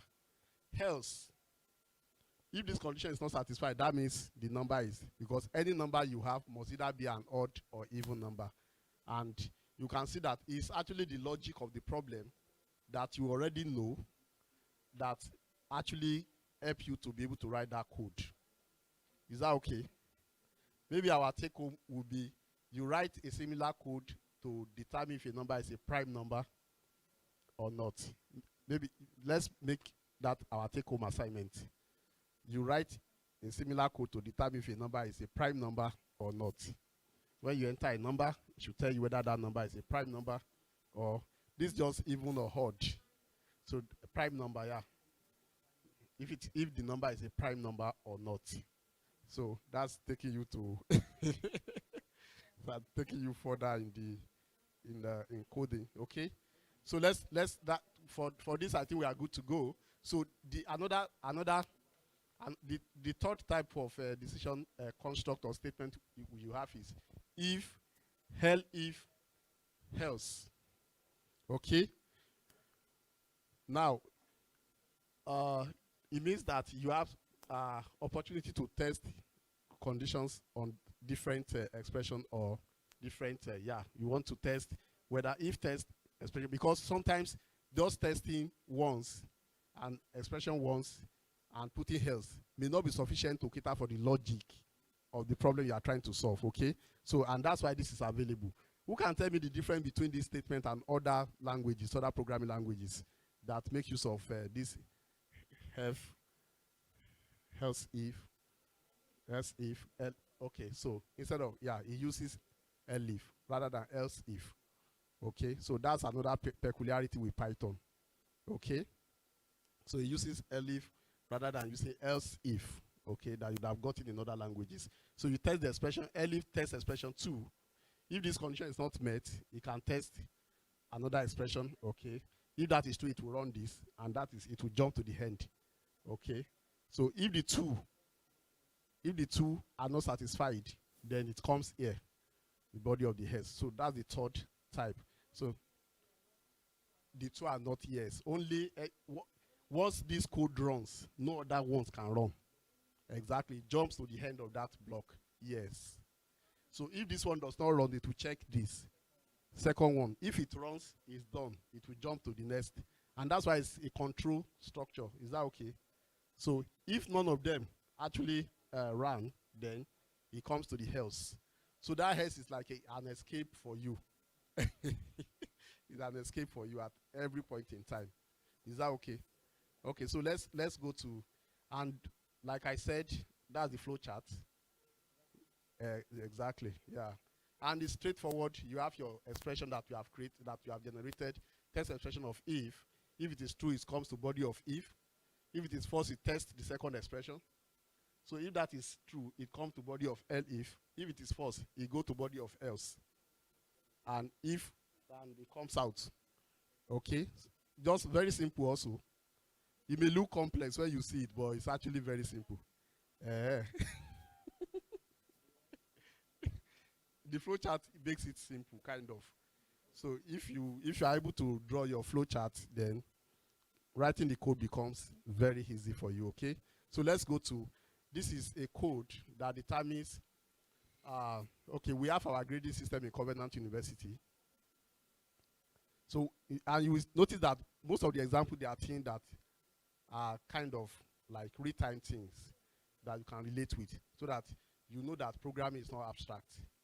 You actually use programming to solve real-time problems. So grade determination from scores with Covenant grading scheme. We have a grading scheme in Covenant. If anybody scores from 0 to 44, the person has scored F. Yes.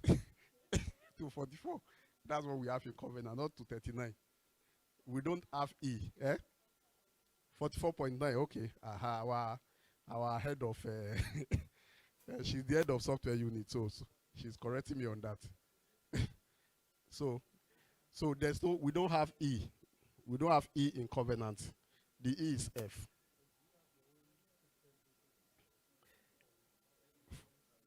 No, it's also the same, so that I know Abuja people are here, so that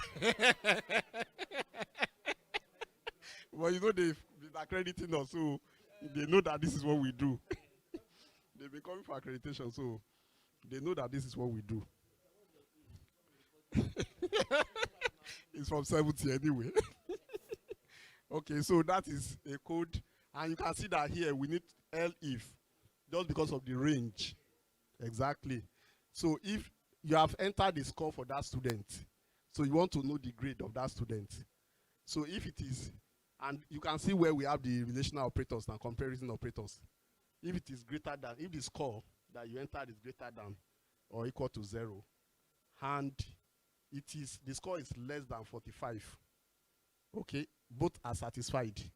You are using logical operator here, and you are using the relational operator. Okay, so if these two conditions are satisfied, then it should print your grade is F. God forbid. So elif now, norm score is greater than or equal to 45. Somebody scores 45, and norm score is less than 50. That's from 45 to 49. Then you should print your grade is a D. And you can see that I'm putting /n so that it does it line by line. Okay. So elif norm score greater than or equal to 50. So somebody that has 50 up to 59, that is a C grade. Then else if norm score is greater than 60 or equal to 60 and less than 70, that's 60 to 69, then your grade is a B. Else, if it doesn't fall within this, then it's an A. Okay, so I'm sure you want to, and somebody said you can book congratulations. Yeah, you can use your own grade. You can use your own grade system anyway, but we just decided to use a Covenant grading system here. Feel free to adjust this code. Let me allow you to do it maybe at your own time, so that we don't. So you have this PowerPoint already, so you can just. But for me, it's good you are also expanding your notebook, so that anytime you need that code, you just go to your notebook and pick it from there. You don't have to start writing it afresh. Okay, so then we have another type of conditional construct, nested if statement. Let's go to the syntax. Nested if. There are cases that you have done if test expression, then statement, it satisfies this. But you may want to do if again. You are nesting it inside the if. Okay? Then test expression statement. This is supposed to be on the same else if. Then you now come back else, yeah? The same line with the second if. Is this if that you are having else if for? Then you have else. This is nested inside this bigger one. Then you have the elif for this one here. Okay? So you may want to do a deeper check. Okay? Then eventually, if any of the statements are not, in most cases, the if, elif, else might even be sufficient for what you are trying to do anyway. Okay? So okay, and this is the flow chart. That's the flow chart. The flow chart is also, you want us to run through it. It's actually very simple. So let's move on. Let's move on to, so this is an example where you use nested if. You want to check, write a program to check if the number entered at the console is positive, negative, or 0. Okay? If the number is positive, negative, or 0. So you can use nested if. This, let's look at this. If num check, you have entered the number as an input. If it is greater than or equal to 0, that means, okay, you want to, number that is greater than or equal to 0, you want to do a further check if it is actually 0. If it is 0, you print it. Else, you know it is positive. Because positive numbers are actually greater than 0. So if it is not in any of this category, then it is a negative number. So that's just trying to use else, if, and if. So the last part of this class is repetition control structure. So please take time to just run those code. So for the repetition control structure, it's actually, like we have said earlier on, it's actually looping, iterations, okay? Because there are codes that will require you to like run the same statement several times. Okay, that's why you need looping. Okay, that's what we are calling repetition control structures. And there are different types of loops that are provided in Python. We have while loop. Okay, let's see how it works. So this is just the way you, this is the construct, yeah. While condition, then code statement. If the condition is satisfied, then you should run the code. It can be just one statement, it can be several statements. Is that okay? Then the alternative syntax is you may want to write everything on the same line. Okay, so it will accept it. But for me, this is more readable than having everything on the same line. Okay, so let's move to the next. And I think there are some things you need to look at here.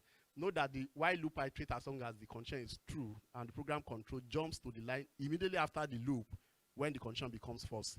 So once the condition is false, there's no iteration again. It jumps out of the loop. Is that okay? Okay, the code statement is a single block of codes with uniform indentation. So let's go on.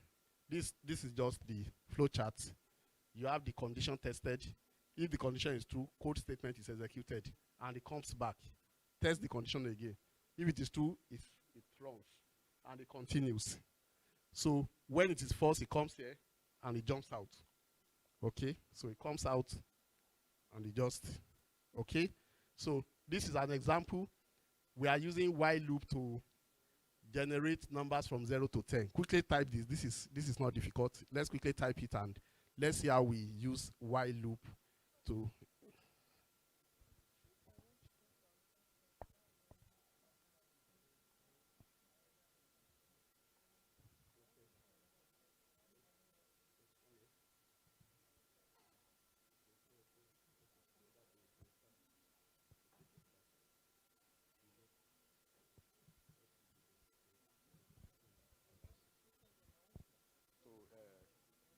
So we are trying to use while loop to generate numbers from 0 to 10. From 0 to 9 or 0 to 10. Okay, this one is, okay, yes, it will be corrected. So I want it to be wrong so that you know that. Okay. Okay. So what's the error? Beautiful. So where should it be? The infinite loop, okay? Because you have not incremented that counter. So how do you increment the counter appropriately with that code? To indent it. Indentation. Good. So I left it so that exactly, so that when you try running it, we also know that there's something wrong with the code. Okay? So what you do here, you ensure that it's at the same level with print, exactly, because it's indentation that you use to create the block. Yes, just like the if that we did, you use indentation to. That's also applicable to here. Okay, so has anybody been able to run this? Make sure you indent this, and I know you understand what is happening. If by the time you run it, I'm sure you will. Okay, is there any issue somewhere? Okay, you've seen the error. Okay. And this guy, delete this as he used it. Just take it back to the same level with that Y. Take it back completely. Yeah, take it back. Then do a tab. Do a tab. No, let's do it this way. Your Y, let it be at the beginning so that when you are tabbing, you know that you are tabbing properly. So you do a tab. Then you take this back also. Then you do a tab. So that you know your indentation is perfect that way. And also, I think you still have an indentation issue. Run it and let's see. Do you know why? Take it back. Same level with good. Then run it, let's see. Good. Okay. Yeah, thank God. Okay, has anybody been able to run it? It's running here? Good. Excellent. Good. Okay, good. Okay, do we have the indentation error? So just adjust the indentation so that you are getting the right. Okay. And straightforward. Who can tell us what this counter plus equal to is doing? So how do you expand it? I need the pen, the marker now. How do you expand it? What's the expansion for that counter plus equal to 1? Okay, counter is equal to counter plus 1. That's exactly, and that's the assignment operator that we're talking about. You can see that all the stuff that we have done, they are now coming together. So I'm sure by the time we get to the parallel programming class, these are the foundational things. So you don't need to really. Okay, let's see the next slide. Okay, so the other, because you may also have a situation where you have an endless loop. In order to avoid that, you can have else. So you have the Y condition. If the Y condition is satisfied, the code is implemented. If it is not satisfied, that's the else. So gracefully, you are able to escape. Gracefully, it allows you to escape. Yes. If you didn't do the indentation, you understand. So this is just the second type of iterative control structure in Python. Let's go to the next one. So this is just a code for that. The Python code to determine if the number is even or odd. So instead of the if, now we are using Y for this code. So, but it's the same thing. It depends on whatever you want. You may have situation where you need an endless loop. Normally, when you are doing client-server programming, you want certain routine to be running continuously. Maybe you are monitoring a particular port. You want to know what is happening to that port. If there's an attack, you want to detect an attack on that port. So you can just target that port and you keep running. When there's an attack, it generates an output for you, but it keeps running continuously. So you may have, you may have cases too. So if you have questions, you can just ask at this point before we move on.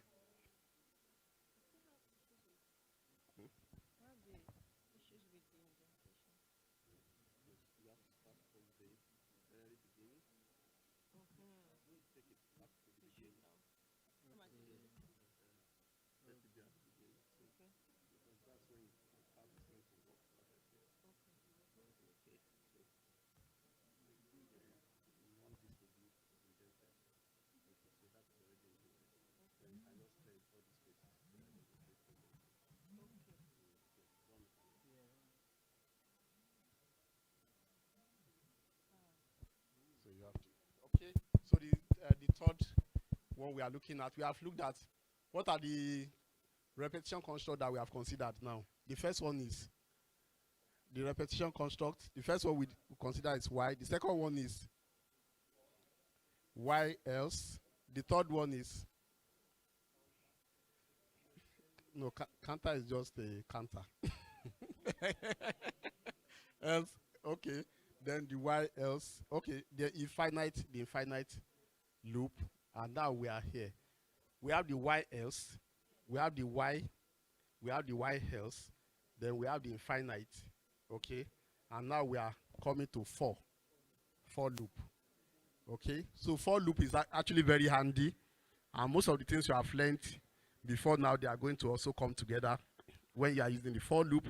In Python, the structure of for loop is different than other high-level languages, such as, you know the way it is when you are using for loop in C, C++, okay? So it's different in Python. For loop construct and in keyword are used to implement traversal over a Python sequence, such as list, tuple, string, or other attribute objects, okay? Just take note of that. You want to traverse through a particular list. So you can use for loop to do that. So let's go to the next slide. Okay, this is the syntax for loop. You can write it down. For, then this variable in sequence. That means you already defined a sequence, okay? Code statement. So it runs through the, it runs through the sequence, okay? And you can see that you must have your colon here too. Then indentation must also be there. So let's move to the next slide. Okay, so the flow chart also, you have last item is sequence reached. If it is false, then code statement. If it is true, then it comes out. So this is an example that uses for loop. Let's type this one out. You are going to understand. So that LST norm, what data type is it? LST norm is what data type? It's a list, right? Okay. So, and what we want to do here is we want to run through the element of the list using the for loop. Okay. So then we want to add the element together of the list together. Okay. And in order to do that, the sum of the element initially will make it 0. Is that okay? So we can now have for var in ls norm. Okay? Then sum equal to sum plus var. You start from the first one, it adds it to the 0. Then because you still have values there, it picks the next one, add it. It picks the next one, add it. It picks the next one, add it. Exactly, add it. So how many times is this code going to run? How many times will it run? 5 times, because you have just 5 elements. Is that okay? So, and eventually you can have the sum of the lists. So, who want to tell us where this may be applicable in arithmetic or mathematics? Yes, where you think this could be applicable? Yes, in arithmetic, which arithmetic operation do you think we may need to? It can be applied exactly, average. Which other one? Me, you want to find me, beautiful. You want to find maybe Fibonacci series. You understand? You want to find, as in so many applications, so many. So you just iterate and exactly, you want to find the sum of, okay. So I think we are actually making good progress. So I just want to be sure that we are also able to relate with real time. Because whether you are a practitioner, whether you are in the industry or you are in the academics, there will be a time, I'm sure most of us are at that stage in our work, where you must now apply this concept to solve your home problem. Exactly. So that is why it's also good that we are able to relate all these concepts to real-time situations, okay? So let's go. This code is straightforward and simple. Let's go to other things that you can do with the range. Range is a function that is inbuilt in Python. You can also use it to do your iterations, okay? So it generates integers. Normally the range, if you say range 5, you are talking of integers from 0 to 4, okay? So if you say range 10, from 0 to 9, and all of those. And we can also have range. You indicate the start, you indicate the stop, and the step size. Okay, so that means you want the iteration to start from maybe 1 to 40. Is that okay? Okay, but you want it to be in step of 2. So you have to indicate the step size. You have 1 here, you have 40 there. Okay, so But of course, the default is if you don't specify the step size, 1 will be the default. If you want to find the even numbers of between the sequence, what will be the step size? 2. Beautiful. Good. So let's go. That's just what we need there. So this is a program that uses we are using both while and for in this. And see the program. The infinite loop. We want to have an infinite loop so that the program is running continuously. So if a program is running continuously, how do you stop it? How do you stop it if it is running continuously? It has taken over the entire screen. So how do you stop it? In Linux, you have had that in Linux. Save rally. Control C. So that's, you know, sometimes you just issue a command and it keeps running endlessly. You understand? But if you want to stop it, you do Control C. Is that okay? So so let's look. Can somebody explain this code for us?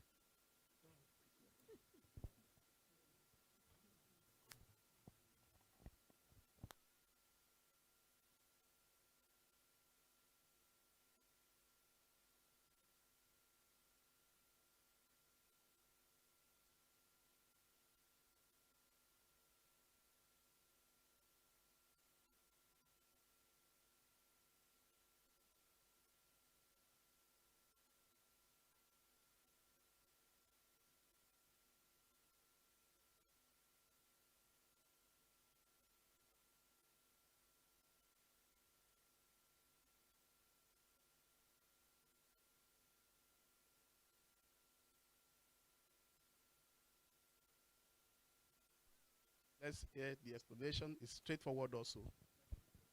So the first line, flag equals 1.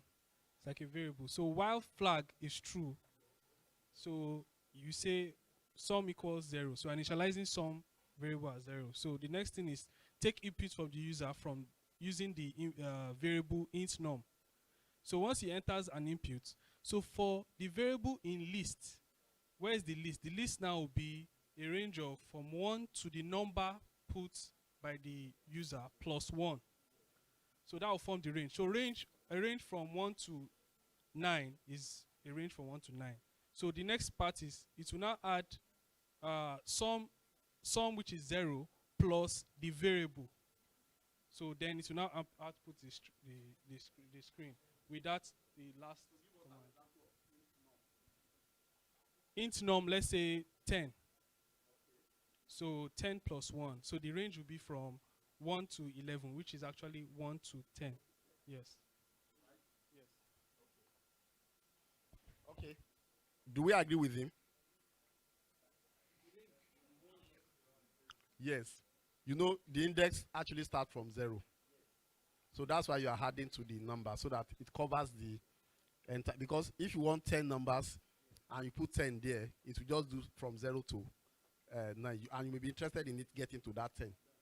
So that's the logic. Okay, you have a comment there? Okay.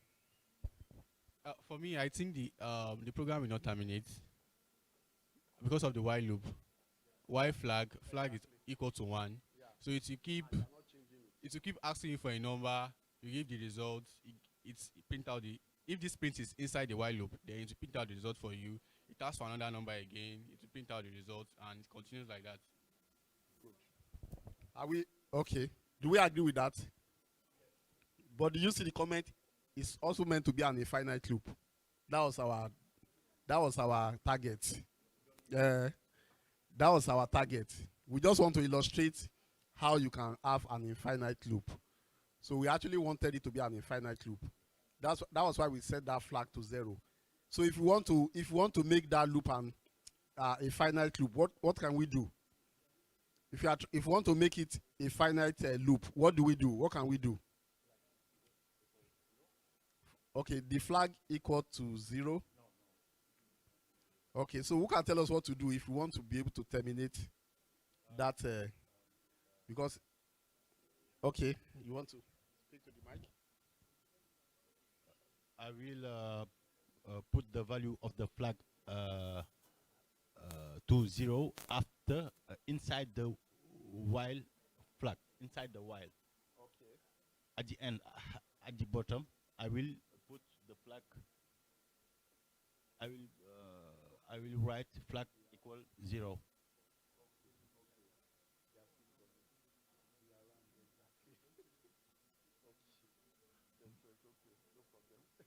But sir, for me, we don't need the two line.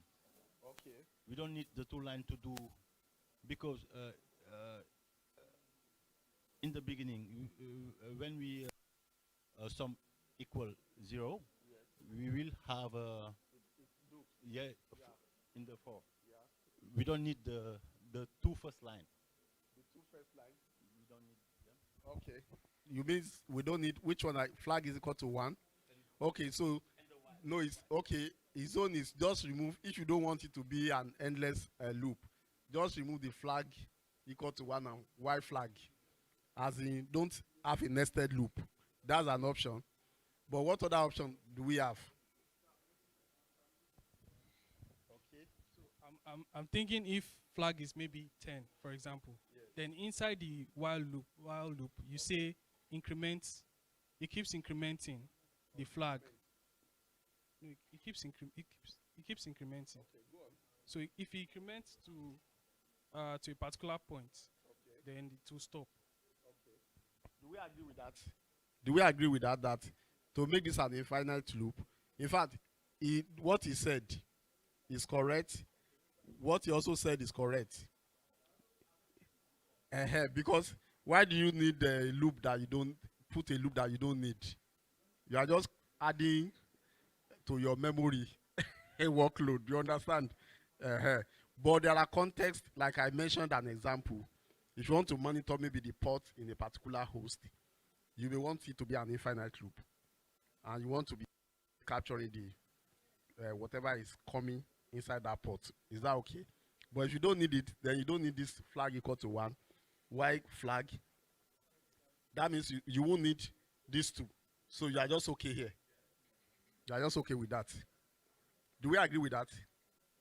So run it and just experiment with different things and you'll be able to. Okay, somebody want to make a comment? Okay.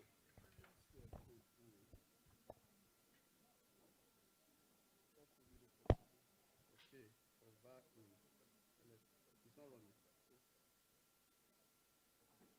Somebody should tell us what is happening there. Where's Ismail? Ismail, what do you think is wrong with this code? Is the print?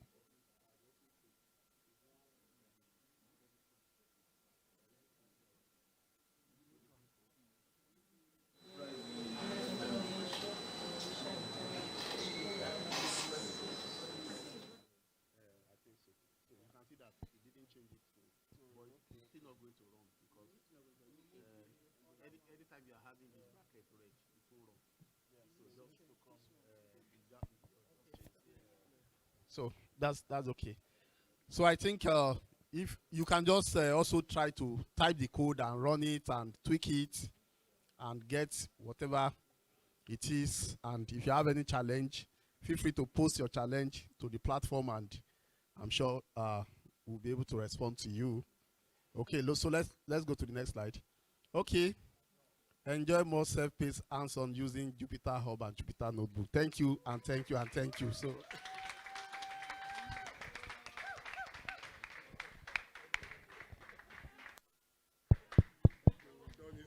Okay, we should pray. Okay.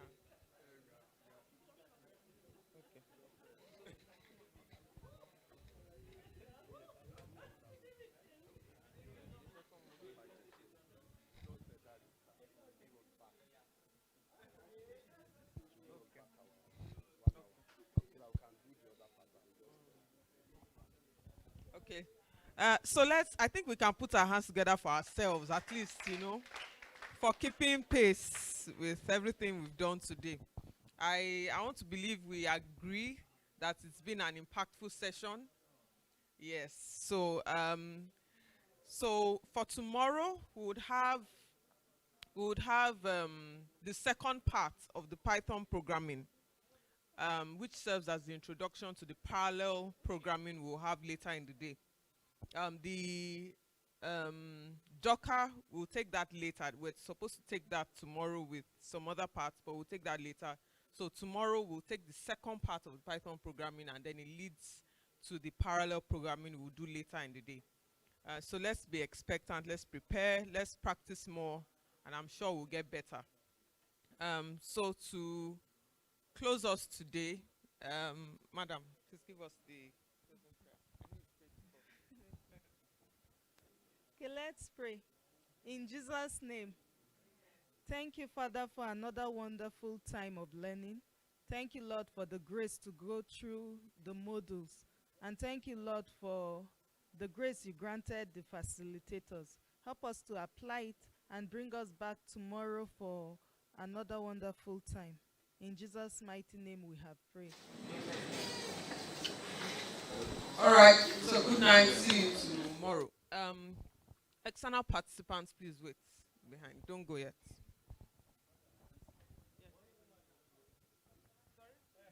Sorry, in fact, I had given it before I realized. I'm so sorry. Sorry. Women are much weaker than men.